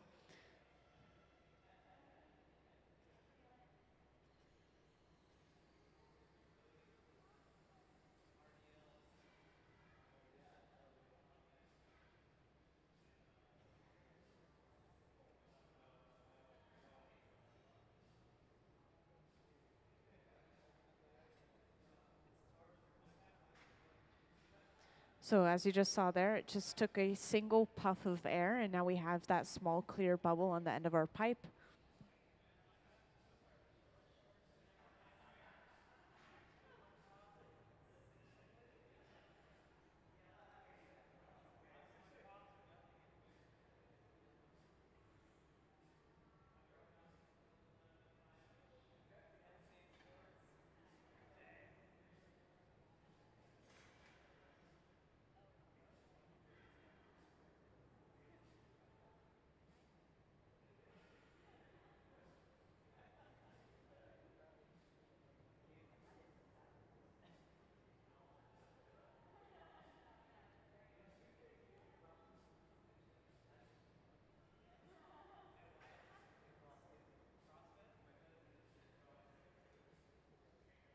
And now going in with that same pair of jacks, a jack line is created in the glass. That's that divot in between the bubble and the pipe. This is where we remove the piece from the pipe a little bit later on.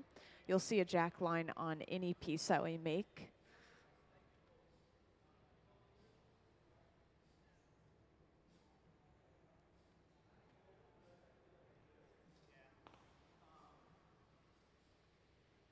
And to create this flower, they have to open up the end of the bubble. And to open this up, they're going to superheat the end of the bubble with this small handheld torch. And this is going to melt the glass just in that super small area. And then as someone blows into the end of the hollow pipe, that will burst the end of the bubble open. Then Davin goes in with a metal knife, just a butter knife, and he's able to mark the areas that he wants to cut to create those individual petals. Pretty much anything can be a sculpting tool, including a butter knife. I'd like to point that out.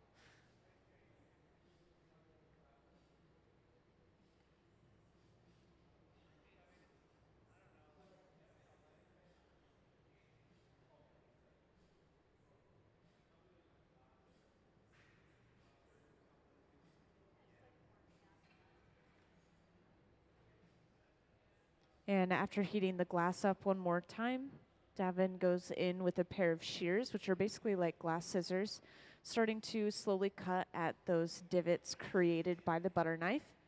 And this is going to take a few heats to get that cut all the way down to the bottom of the bubble.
And going in with a pair of tweezers, Davin is able to individually twist each of these petals to give them just a little bit more life, some curvature.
And I know I briefly mentioned those wooden blades earlier, but just to mention them again, those are the pachofis. You'll notice that they're very similar to the jacks, which are the two metal blades. But that wood can be pretty gentle on the glass, and so sometimes they'll use it if they're working with some really thin or fragile glass. They don't want to make any marks in it.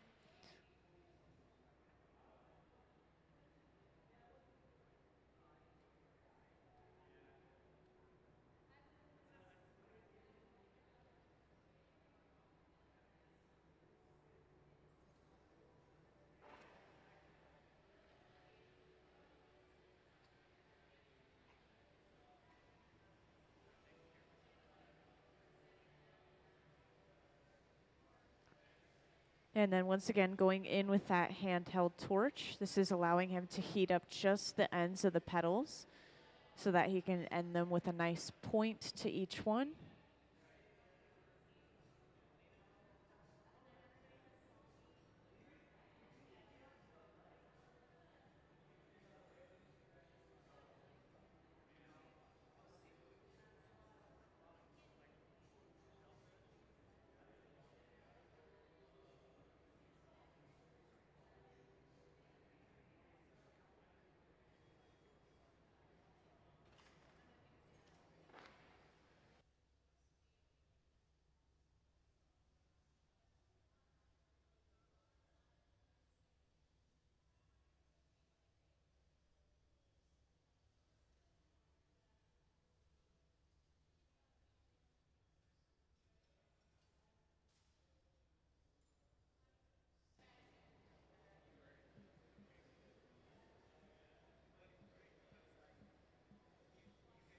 And just a reminder, if anyone ever has any questions, feel free to raise your hand or grab my attention and I'll come right over to answer your questions.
So someone asked me about reusing the glass earlier, so I thought I'd just explain to the rest of you real quick that since we're working with all clear glass right now, the really nice thing about that is we can technically break it up and put it back into our furnace to be reused and kind of melt down again. And so usually when we practice objects, you'll see us working with clear. In this case, we're not practicing, we just need it to be clear, but it's still convenient in that way. If we mess up or if it breaks, then we can technically reuse that clear glass.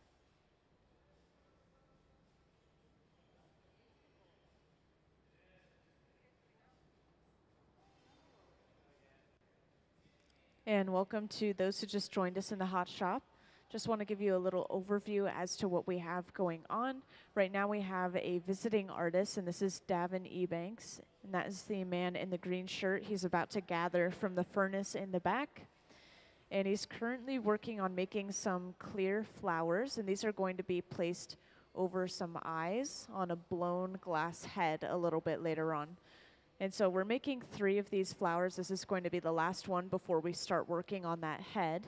But whenever we finish these flowers, they're set aside in the garage right here, this large silver box, which is what you just saw them doing. And they're going to stay in the garage and stay nice and warm at around 1,000 degrees Fahrenheit so that it doesn't crack or break from thermal shock while we're making the rest of the piece. So at the center bench, you'll see how they make these flowers. So this is just one gather of clear glass on the end of a hollow pipe. And those 2 metal blades are the jacks. You'll see us use the jacks throughout pretty much any glass blowing process.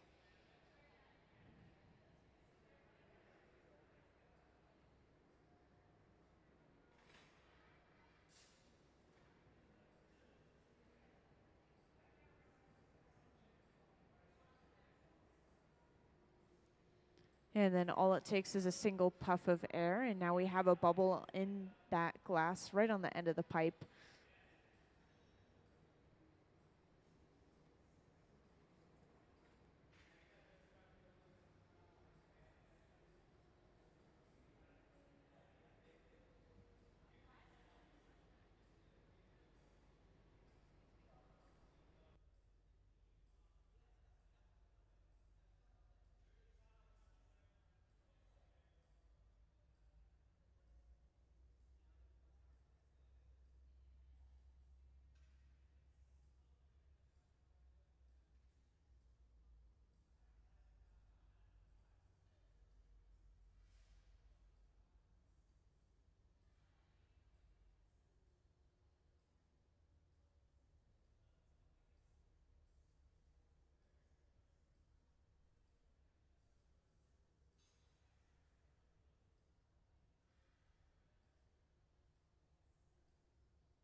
And that small divot you see in between the pipe and the bubble, that's called the jack line. This is where we're going to be removing this flower from the pipe a little bit later on. And now they're going to open up the end of this bubble to turn it into a flower. So they'll superheat just the end of the bubble with this small handheld torch as somebody blows into the end of the hollow pipe. And this should melt a hole just in the end of the bubble. And next, Davin is going in with a butter knife. This is a very simple sculpting tool. You could use pretty much anything as a sculpting tool. But those little lines he just created are just marks of where he's going to cut into the glass to create those petals.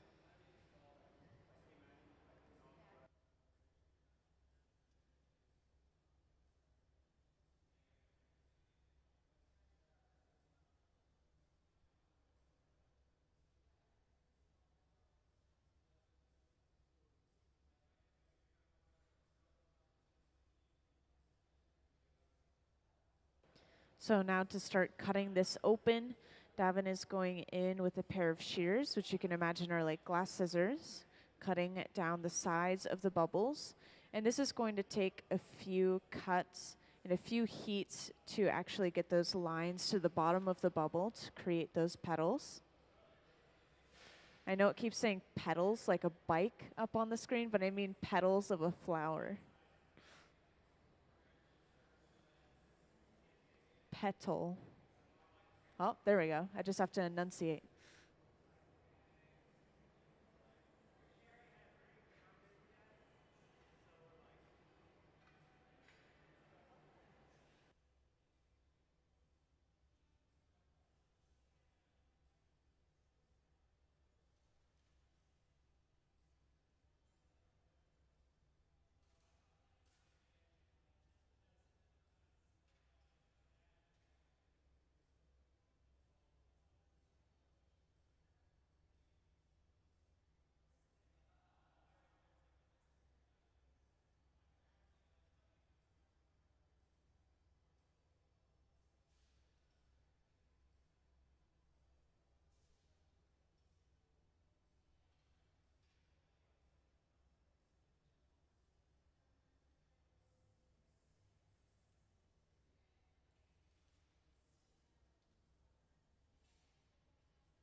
So now that we have the individual petals of the flower, we can start to cut the ends of them to make them a little bit sharper on the end, just to get a more natural look, since this did start off as a bubble. And for those that just joined, I just wanted to let you know right now we're working on making our last clear flower, and this is actually going to be placed onto a blown glass head, kind of like this one in the front here. This is the wax version of one of these heads. And these are just going to be placed right over the eyes of the head. So we need 2 of them, but we're making a 3rd one just to be safe in case one of them breaks. And since I have quite a few new people in here, can I actually have the slideshow of Davin's artwork up on the screen? Perfect. So up on the screen, you'll see a slideshow of our visiting artist artwork. And this visiting artist is Davin Ebanks. And he's also brought along an assistant and collaborator, Katie. Just to point out, Katie, black shirt with the staff logo on the back. And they are here for a 3-day residency. This is the first day of that residency, so this will go all the way through September 3. And Davin is an associate professor and head of glass at Kent State University, and he's using his glass art to explore his personal and cultural history as a Caribbean American sculptor. And this picture up on the screen here, the one you just saw, I wanted to point out this is going to be kind of similar to how this project is going to turn out with those flowers right over the eyes. And if anyone ever has any questions, feel free to raise your hand or grab my attention and I'll come right over.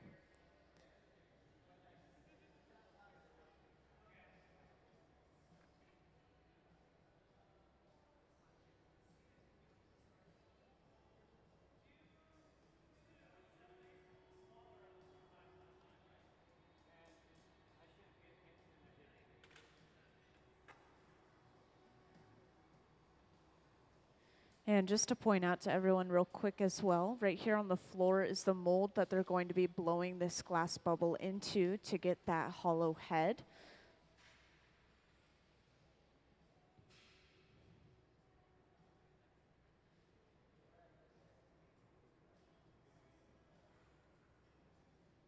So we made one of these earlier today, and that entire process took just a little bit over 3 hours, right around 3 hours. So we'll definitely be able to finish this project, but we will take the rest of the day to finish it all the way till 5.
And I just wanted to point out over on that left bench, while they're continuing to finish this flower up at the center, over on the left, they're actually getting started on that head. And all of this is going to get started with a simple color application process called a color dropper color overlay.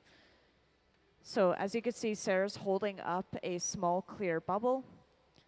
And if you are confused, I'm talking about what's happening up on the screen or over on the left bench, just a little reminder. And now Gabe is coming over with a really molten bit of colored glass, and this will be dropped right on top of that bubble and then cut off before being stamped down into a little bit of a disc shape. And then they'll slowly work on spreading that color out over top of the bubble, and this will give us a really smooth, even layer of color across our entire piece.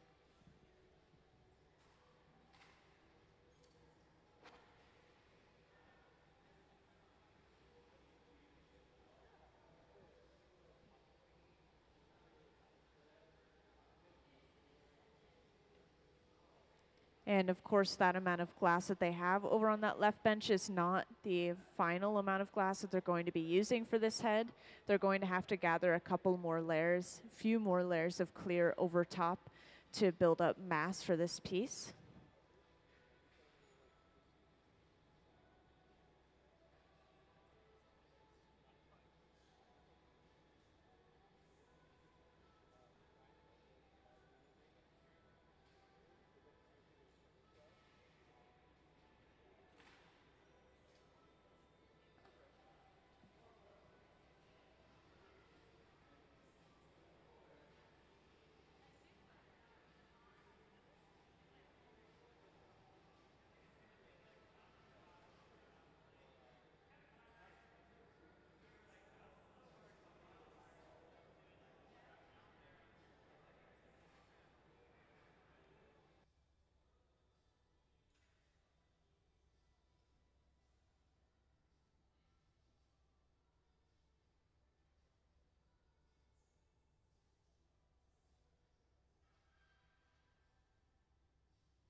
And if you were wondering what Gabe was just doing up close to the front here, he had a little bit of clear glass on the end of a solid pipe, and this was being dipped in water to cool it down a little bit more rapidly. And this is cracking the surface of the glass, but it doesn't really matter because we're going to gather another layer of clear glass over top of it later on. And then this is going to be set aside in the garage, which is this large silver box here, where it will stay nice and warm at 1,000 degrees Fahrenheit. So later on, when we're ready, we'll pull it back out. We could coat it in that layer of clear glass, and then we'll use it to attach to the other end of the head. And it's getting a little bit confusing at this point because there's so many steps, but you'll see later on they're going to be using it for this same project.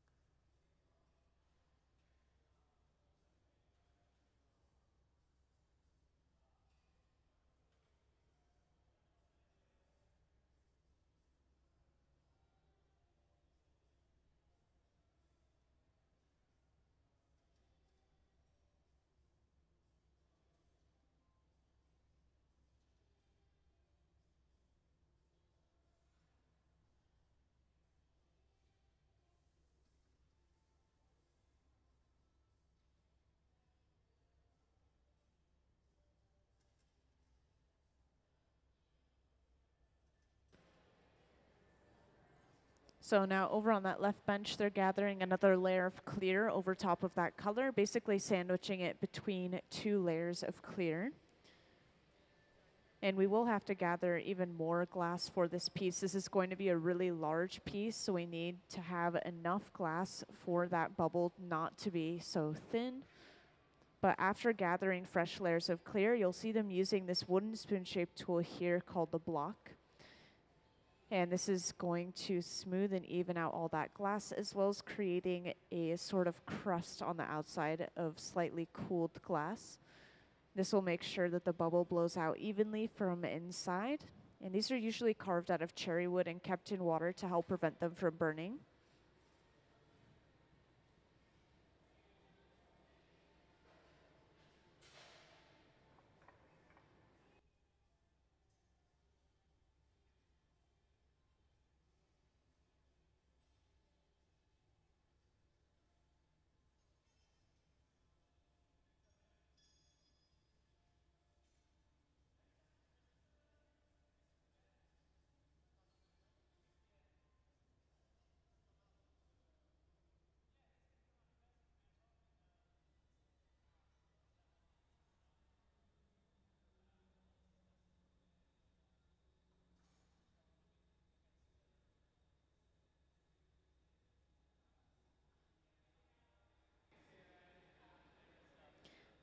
And once again, after finishing those flowers, which they just finished that one at the center bench, these are going to be set aside in the garage as well to stay nice and warm until we need to attach them to the eyes of that blown head later on.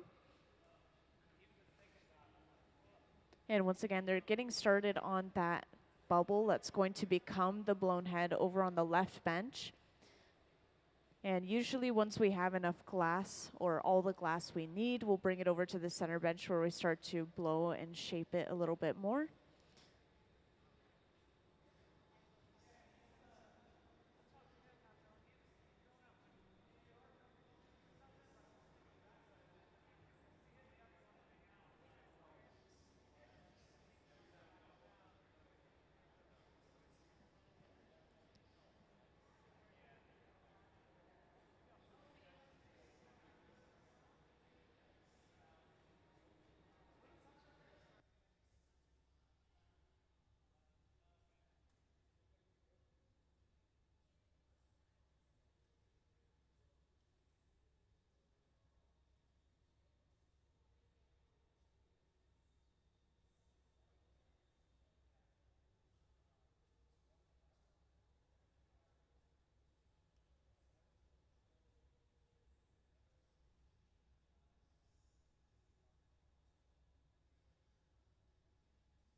So for everyone that just joined, I want to give you a little overview.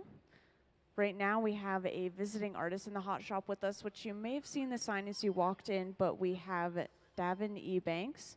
And just to point him out to you, he's the man in the green shirt, kind of close to me in the front of the hot shop. And just to give you a little overview of him, he's an associate professor and head of glass at Kent State University. And he's using his glass art to explore his personal and cultural history as a Caribbean American sculptor. And can I have the slideshow of our visiting artist artwork up on the screen? So up on the screen, you'll see a slideshow of his artwork.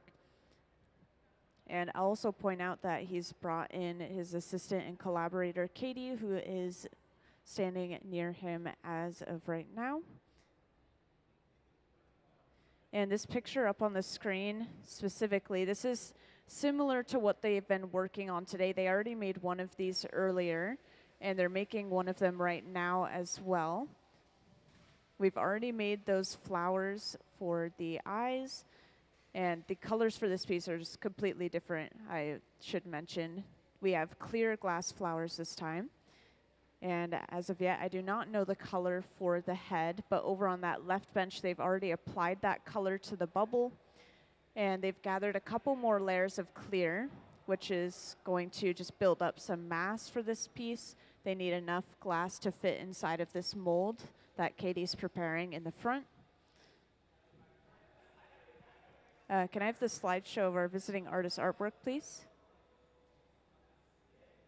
I just want to show off the rest of our visiting artist artwork up on the screen, Davin Ebanks' work. So up on the screen, you'll see some more various photos. You'll notice that there's a lot of heads, and these are based off of his own head. You could kind of think of it as a self-portrait. And this specific mold that we're using today is based off of this wax sculpture on the front table.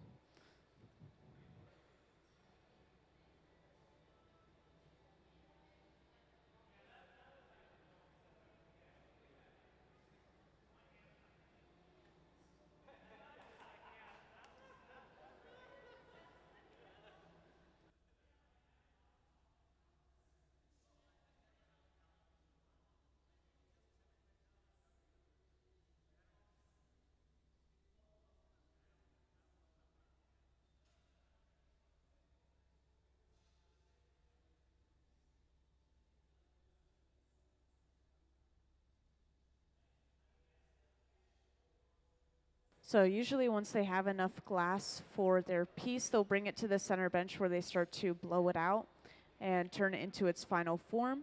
This case, they're just going to narrow the shape of the bubble so that it fits inside of that opening for the mold, and then they'll be able to blow that bubble out into the mold, and that's going to take on the shape of the head. Then from there, I think that they'll do a little bit of extra sculpting, just getting all those details in there. But for now, they're just going to start blowing this out. And right now, it's really hard to tell what the color of the glass is just because of how hot it is. Everything is going to glow orange no matter what color we're using until it starts to cool down a little bit later on. Then we'll be able to start seeing more of that true color.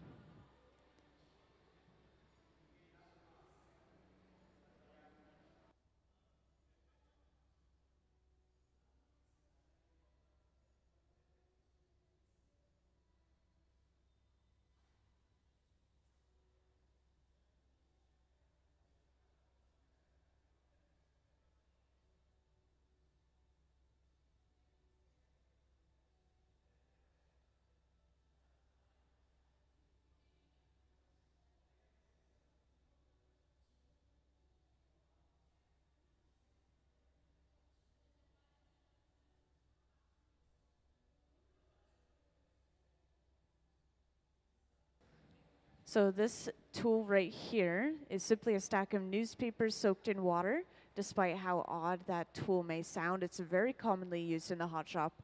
You'll see them use it for most of the pieces that they make in the hot shop. It's really close to using our hands, and it's also one of the only flexible tools. A lot of our tools are made out of wood or steel, And this one will kind of move with our hands. So if we hold it on the side, this will narrow and lengthen that glass out.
So now it looks like they're letting this glass rest and cool down a little bit before they gather one more layer of clear. They always let the glass rest before they go into that clear furnace so that they don't lose the shape of what they already have. Because it's so hot inside of that furnace, it could definitely start to move things around. And after gathering that clear, it looks like they're going to do a strip gather. So this is when they let a lot of that glass fall right back off the end of the bubble, just giving them a partial layer of clear. So it looks like they didn't need as much glass as an entire new layer of clear. And then usually after gathering some clear, they'll use a pipe cooler, just like Gabe is over on the right. And this is just a trough of water, splashing water up onto the pipe, cooling it down almost instantly so that we can handle the pipe a little bit closer to the glass again. And they always have to do this after gathering the clear, especially because they have to push the pipe kind of deep into that furnace, which is running at a pretty steady 2100 degrees Fahrenheit.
Now you'll see them use this torch on and off throughout many different projects, but this is running at around the same temperature as our furnaces at around 2300 degrees Fahrenheit. The torches are running off of oxygen and propane, while the furnaces are running off of natural gas and forced air.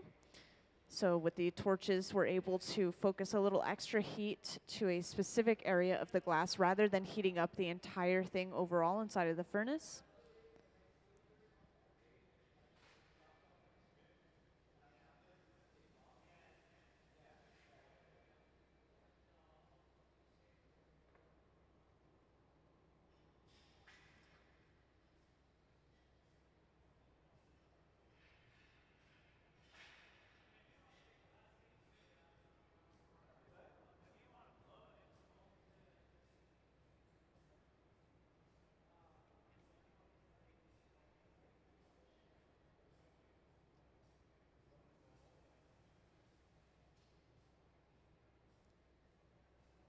And just as a little reminder, they are working on lengthening and kind of narrowing the shape of this glass bubble so that it'll fit inside of that mold on the floor, which, just as a reminder, is right here, kind of close to the front of the hot shop.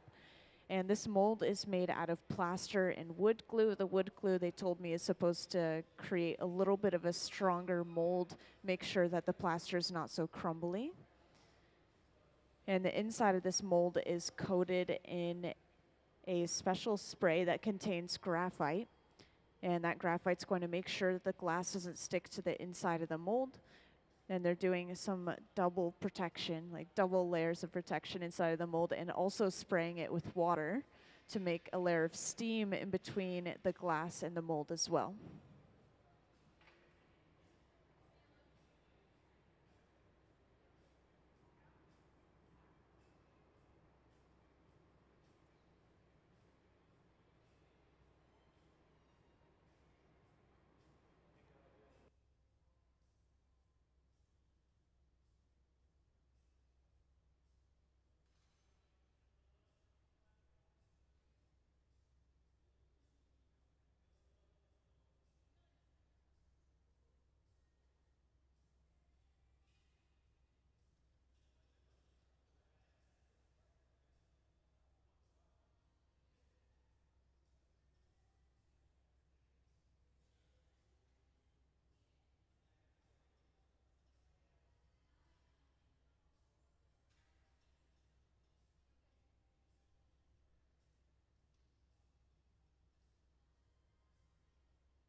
So now they're heating this up one final time before Gabe will step up onto these metal stairs here right in front of the mold.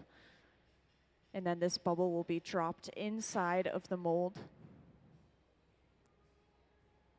And you can see they let it hang and stretch out just a little bit before they drop it in there, just really making sure that the bubble fits all the way to the bottom. And then they start blowing. This is pushing the glass into each of the crevices of the mold. It's going to really take on the details, such as the nose and the ears. And then Katie starts going in with 2 pairs of jacks, which are those 2 metal blades, carving a jack line in the glass. This is going to form a divot where we remove this piece from the pipe a little bit later on. It's important to do this while it's hot, which is why they have to do it at the same time.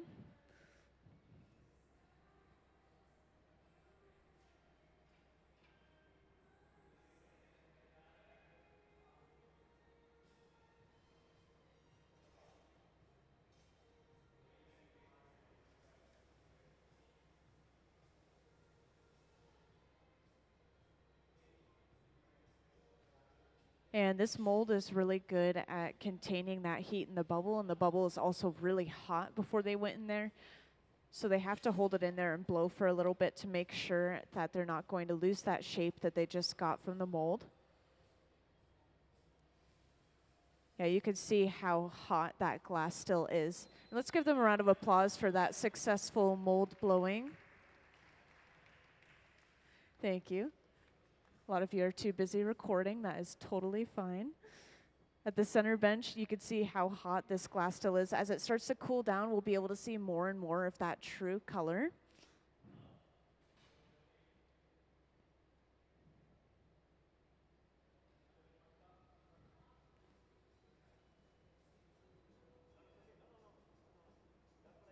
Sometimes there's some leftover particles on the surface of the glass, especially after blowing into a mold or picking something up off of a ceramic plate.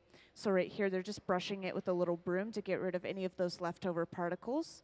If they were to go back into the furnace at this point before doing this, those particles could be permanently stuck into the glass. So they're just going in real quick.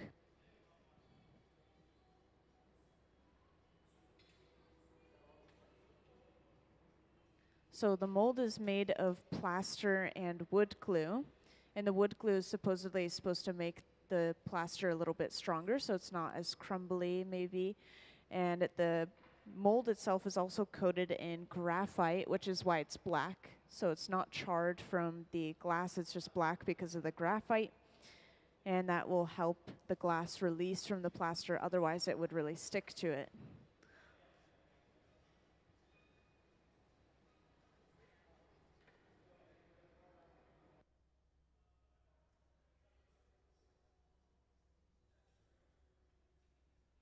So for the most part, you'll see around teams of 3 for each bench, for each project.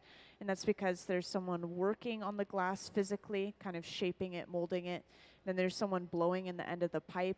And then the third person can heat up the glass. They could shield the artist's arms and hands from the heat of the glass. So usually you'll see teams of 3. It's very difficult to make things on your own in a hot shop like this. And the person who is the team leader of the glassblowing group is called the gaffer. So today our visiting artist is the gaffer, of course, Davin Ebanks. And once again, that's the man in the green shirt, just to point him out to you all.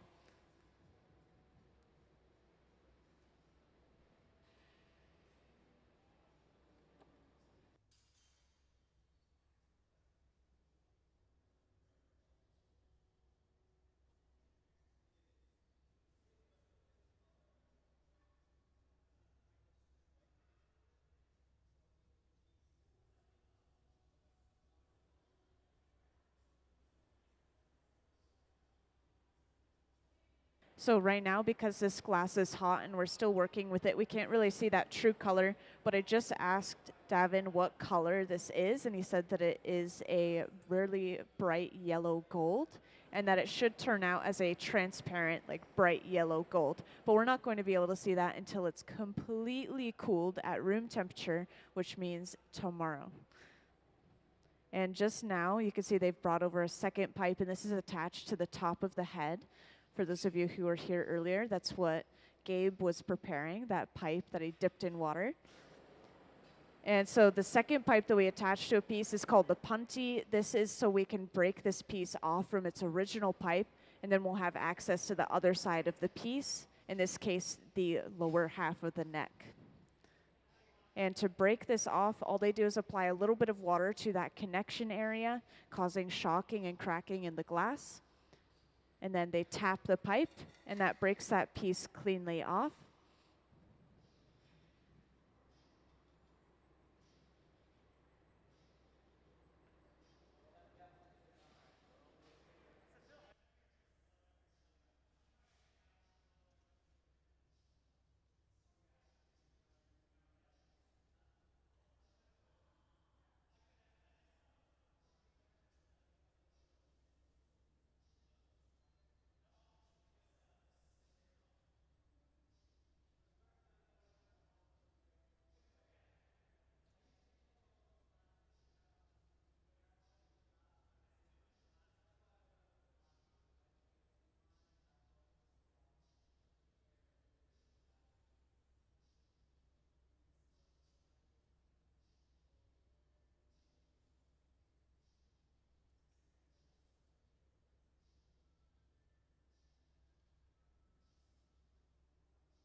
So now that we have access to the other side of the piece, we could start to shape up the bottom of the neck. With the last one that we made, we used this same mold, and shaping up the bottom of the neck included cutting off a large portion of that bottom of the neck. So you may see some satisfying glass cutting in a moment here. And just a reminder, since I think that there are a few new people in here and there, if anyone ever has any questions, feel free to raise your hand or grab my attention, and I'll come right over.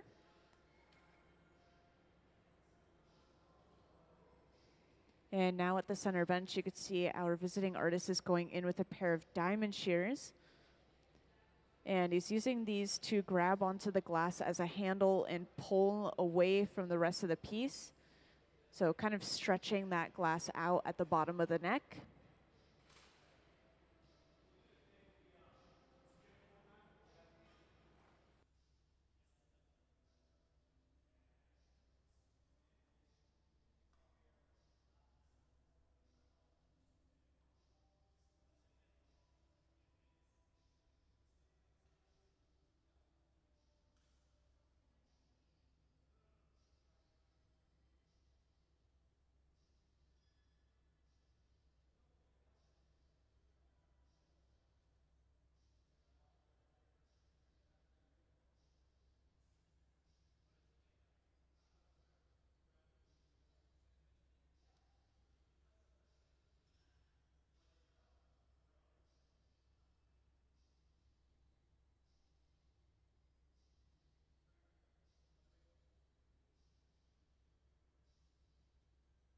And now, it may be a little bit hard to see, but our visiting artist is going in with a pair of shears now, which you could imagine as a pair of glass scissors.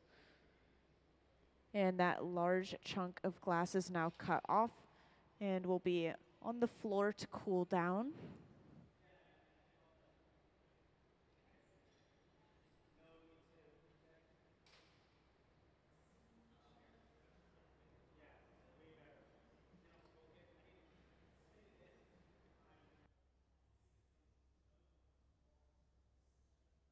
So if we were working with all clear, all of our scrap pieces we would technically be able to throw back into the clear furnace and melt down again, basically reusing that clear glass. But with the color, we can't put it in the clear, otherwise it could taint the rest of the clear glass. So technically, if they really wanted to, they could probably use it for some projects, but it is diluted with a bunch of clear glass. So with this color, we sadly do usually just throw it away.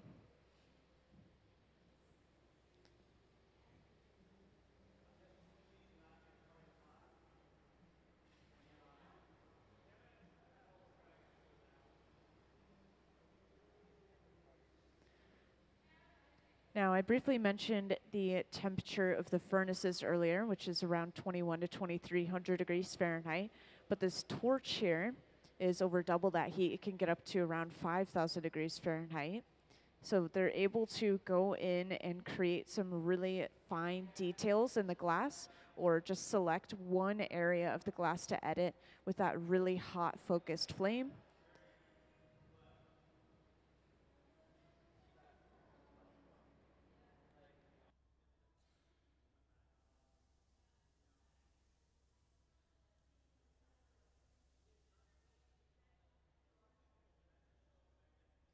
So this is interesting. This is a wax version of this head that we're working on right now, basically. And this was what they used to create the mold on the floor over here that they blew the glass into.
So whenever we first get the glass on the pipe, we heat the pipe up until it's glowing. And then the glass, since it's also hot, wants to adhere to that hot pipe. And just to point out, the glass furnaces that we gather our clear glass from are the large tanks with the closed doors. You could kind of imagine it's like a giant pot of honey.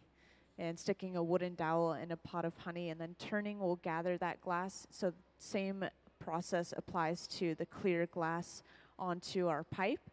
And it's going to hold onto this pipe until it cools down and breaks from thermal shock. Because steel and glass have different cooling rates, they want to pop away from each other.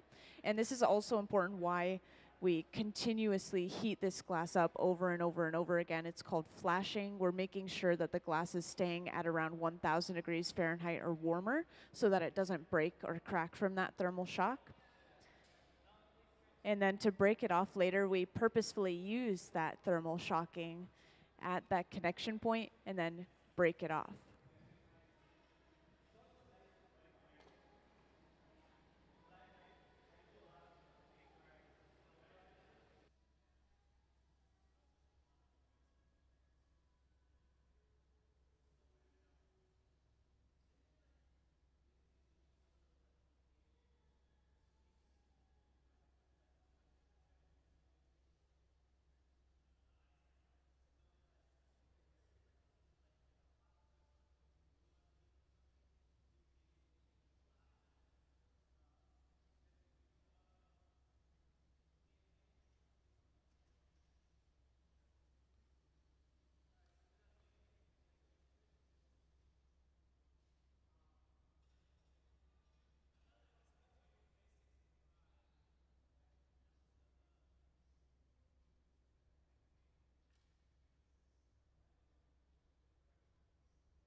So the furnaces are running off of natural gas and forced air, and the torches are running off of oxygen and propane. So a little bit different systems going on.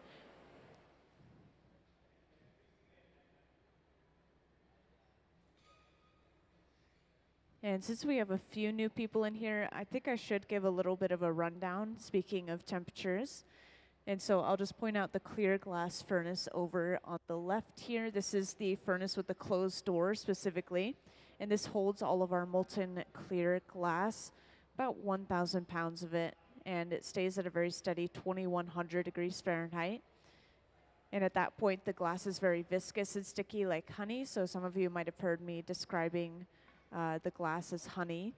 So all we have to do is stick our pipe into the glass and turn, and it gathers that ball on the end, which we then blow into the end of the hollow pipe and expands that glass like a balloon.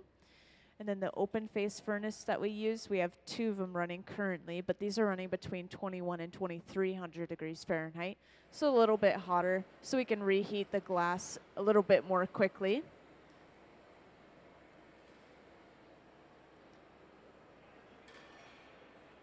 And this large fluffy flame you'll see us using over and over again, this is running at around that same temperature at around 2,300 degrees Fahrenheit. We're going to torch the back end of the piece quite often. It's the last thing going into the furnace, first thing coming out. So it's the coldest area of the glass. We want to make sure that it doesn't crack or break from thermal shock, which could cause that piece to fall off. And this small focused flame is even hotter, can get up to around 5,000 degrees Fahrenheit. So a super small focused heat, and it allows us to get these really fine details in the glass.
So for anyone that recently joined, if I didn't mention already, this head is eventually going to have 2 flowers attached right on top of the eyes as well.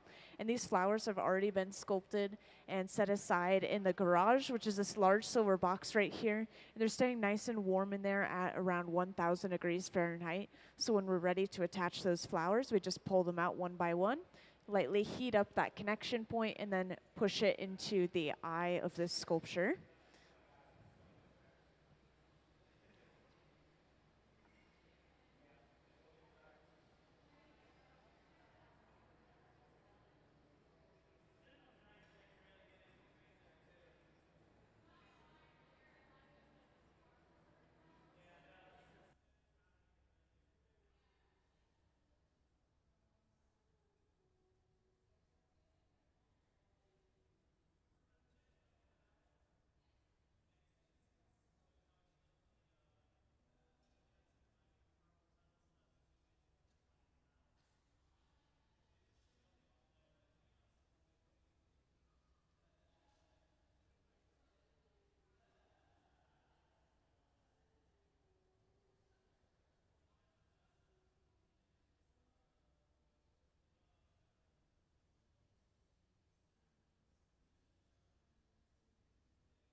And just in case some of you guys haven't seen other pieces that our visiting artist has made, can I have the slideshow of Davin's artwork up on the screen? Thank you. So up on the screen, you'll see a slideshow of our visiting artist artwork. And throughout this slideshow, you'll see multiple different kinds of heads. That first one that you saw with the flowers on the eyes is pretty similar to what we'll be working on today, just to point that out. And then the rest of the slideshow, these are all previous things that this artist has made.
So I can see that you guys are wondering what's going on over here too, so I thought I'd let you guys know. This right here is just a panel of glass that was made previously. This is going to be used for a future project, not this one, not today, but this is eventually going to be heated up, and then they'll roll a bubble over top of it to pick it up, and it's going to wrap around, hopefully, around that bubble and give them that pattern of that leaf that is on that glass. So they can get an exact image of that pattern that they're looking for. It's really hard to get a really crisp, clean look like that in the glass.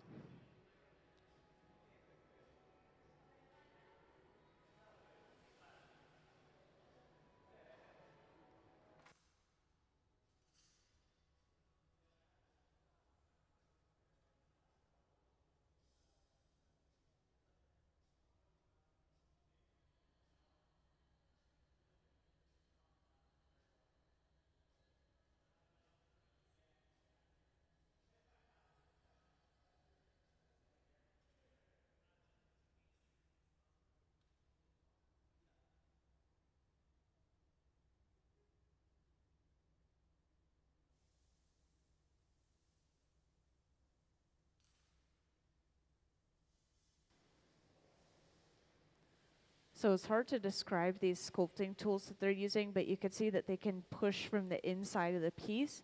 In this case, they're pushing on the inside of the nose, and they're able to push that nose out a little bit more and create maybe even a little bit more of a point, just really going in and getting all of those details that they're looking for.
So welcome to those who just joined us in the hot shop.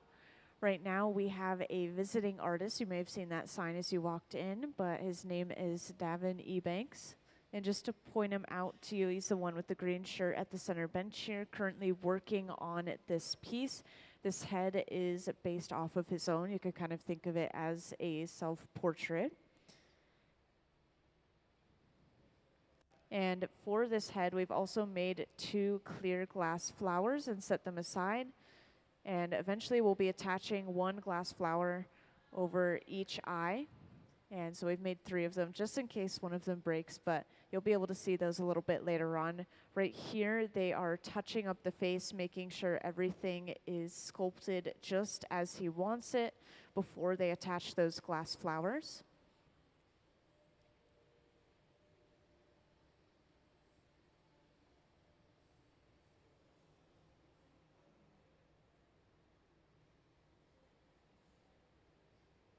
And can I have the slideshow of our visiting artist artwork, please? So up on the screen, you'll see a slideshow of our visiting artist artwork. Once again, Davin Ebanks. And you'll see that we have a lot of these heads that he's made based off of himself. And just to give you a little background into our visiting artist, he's an associate professor and head of glass at Kent State University, and he uses his glass art to explore his personal and cultural history as a Caribbean American sculptor. And he's also brought in today with him his assistant and collaborator, Katie, who is currently helping at that center bench right now, holding onto the pipe.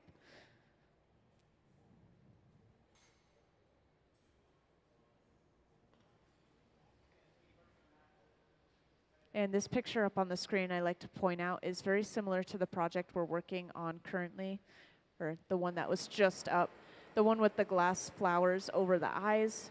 So you'll be able to see that a little bit later on, the similarity between the two. Thank you.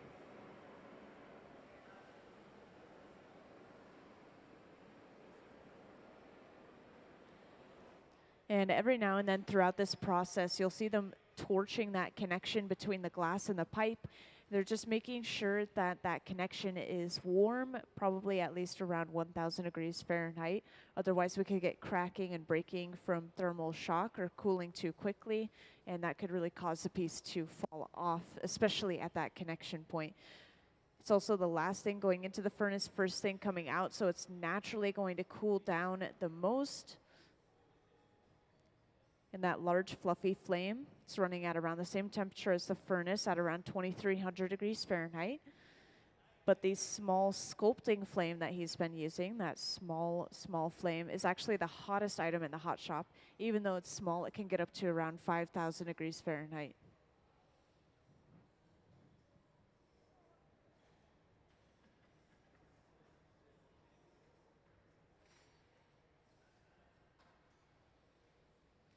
So with that superheated small flame, he's able to go in and focus on just a really small area of the glass to get these really fine details on the face. And just to let you all know, if anyone ever has any questions, feel free to raise your hand or grab my attention, and I'll come right over.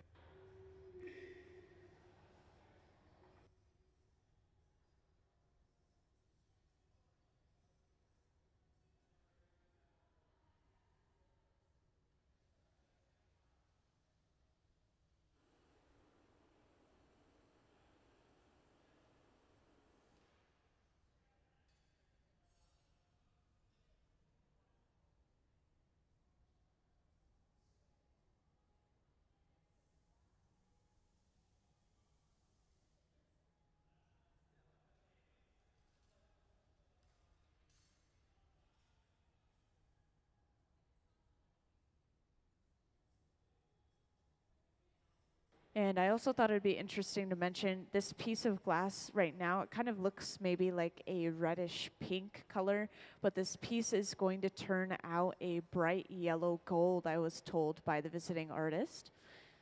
So while we're working with the glass, it's going to look completely different to the final product when it comes to color.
So I just want to point out, I can't really pass this around or show anyone up close, but this is a little color sample on the floor of how this piece is going to turn out.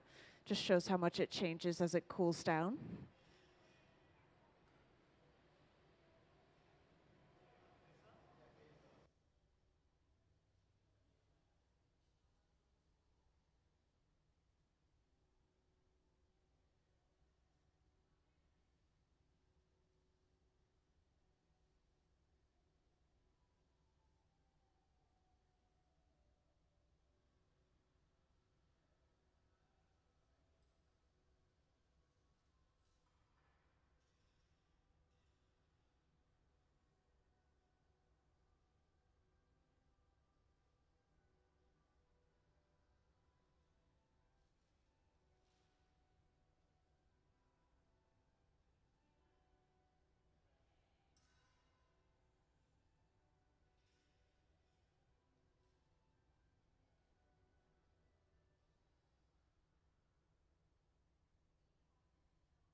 And can I have the slideshow of our visiting artist artwork, please?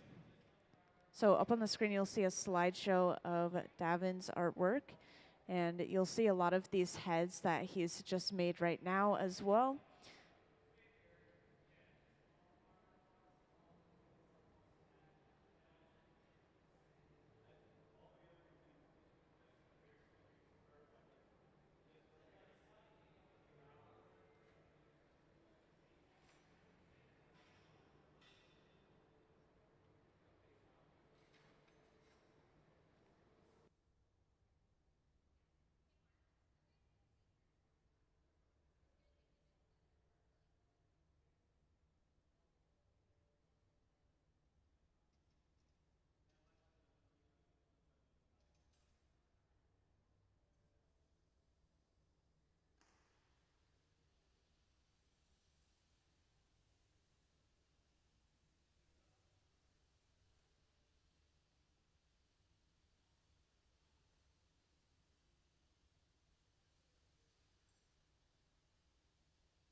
Does anyone have any questions in the back? Just enjoying the show?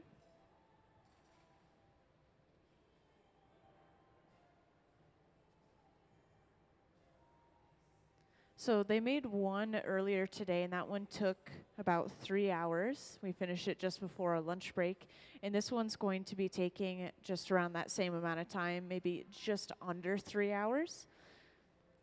So as soon as they finish up all this little bits of sculpting here, they'll pull out those flowers, attach them to the eyes. And at that point, since that glass is so thin and fragile, the flowers I mean, they want to make sure to put it away as soon as possible. So that's pretty much the last step before breaking it off and putting it away.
So now you can see it, they're going to start pinpointing that heat just at the eyes, one eye at a time, superheating just that small connection area where they're going to place that flower.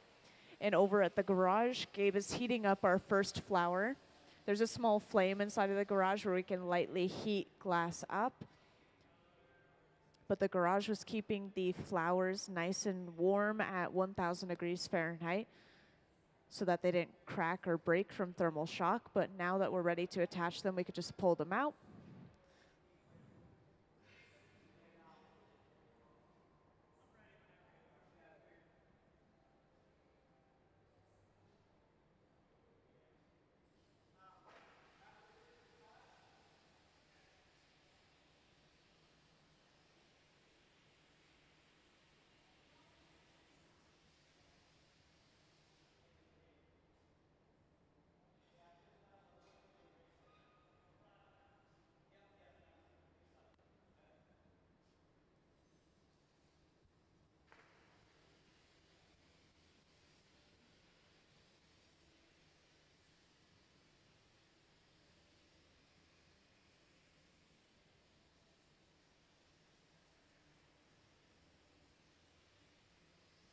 And now after superheating just that connection point, the first flower is picked up and then placed right on top of that eye. And now we have our first flower assembled to this glass head. We'll do this one more time.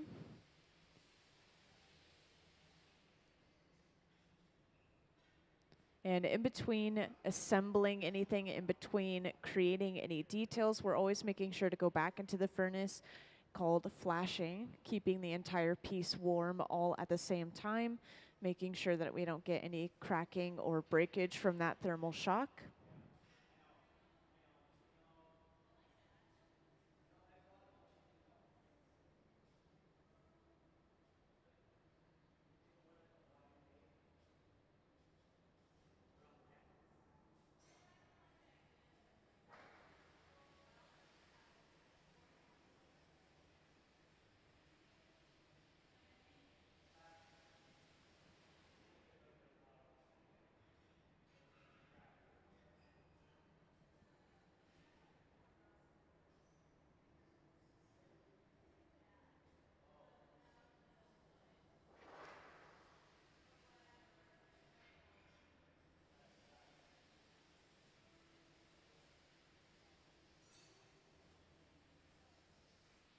And now they'll start superheating the second eye.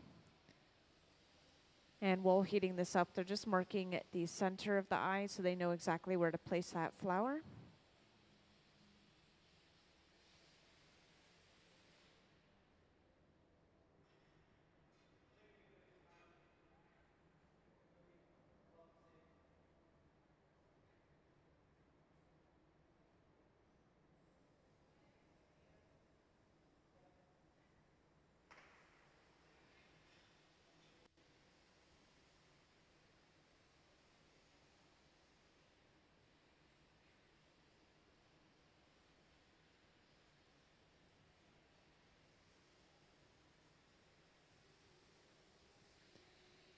And now that second flower is attached right on top of the second eye.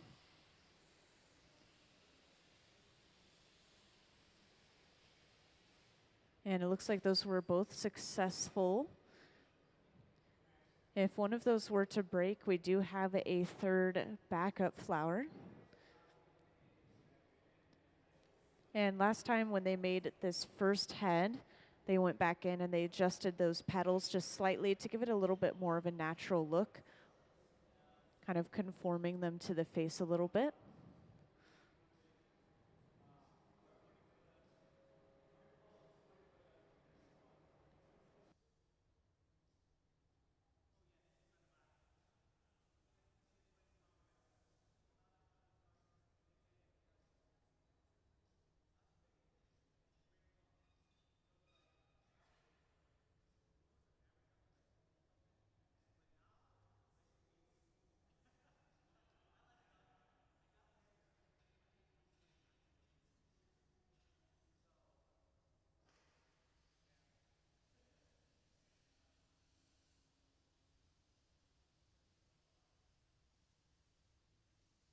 Welcome back into the hot shop. As you can see, we have come pretty far along. Now we're just going to start adjusting these petals a little bit, making sure that those flowers are really stuck onto the rest of the glass before we put this piece away. Attaching those flowers was pretty much the last step, so this piece is almost complete. And to adjust each of these individual petals, you can see that our visiting artist is going in with a really small handheld torch and just heating up one petal at a time and then adjusting it with a pair of tweezers.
Now you'll start to see them apply a little bit of extra heat to that connecting point between the pipe and the piece.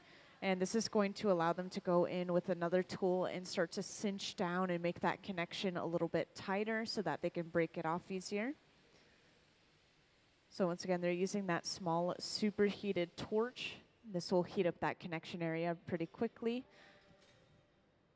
And you can always tell when we're getting ready to break a piece off, I like to mention, because you'll see someone starting to get dressed up over on the right side of the hot shop. And I'll always point out these Kevlar gloves that you'll see him wearing in a moment. These are going to protect the artist's hands from the glass as they pick it up off the end of the pipe to be put away.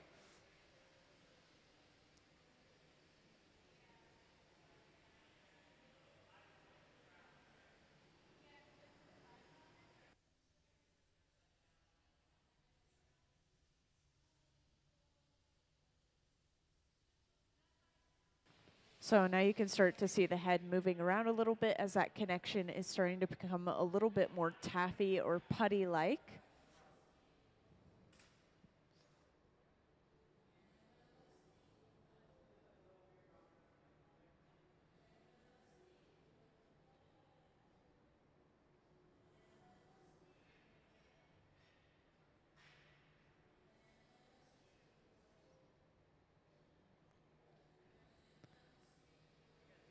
So now our artist is going in with the butter knife and he's sort of carving into that connection, creating a little bit of a deeper line before going in with a pair of shears, kind of like glass scissors, cutting at that connection a little bit.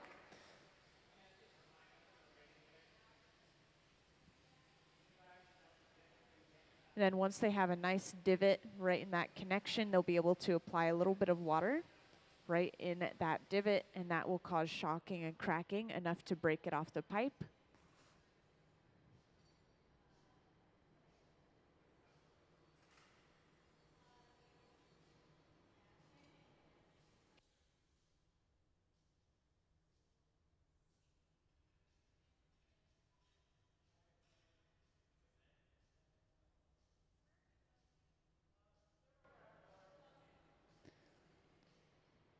So now after cutting at that connection one more time,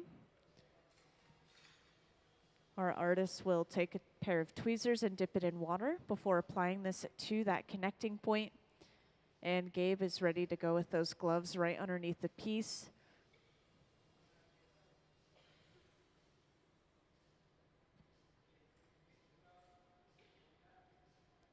And now all they have to do is tap the pipe, and that breaks that piece cleanly off. It was a successful break. Round of applause is definitely appropriate.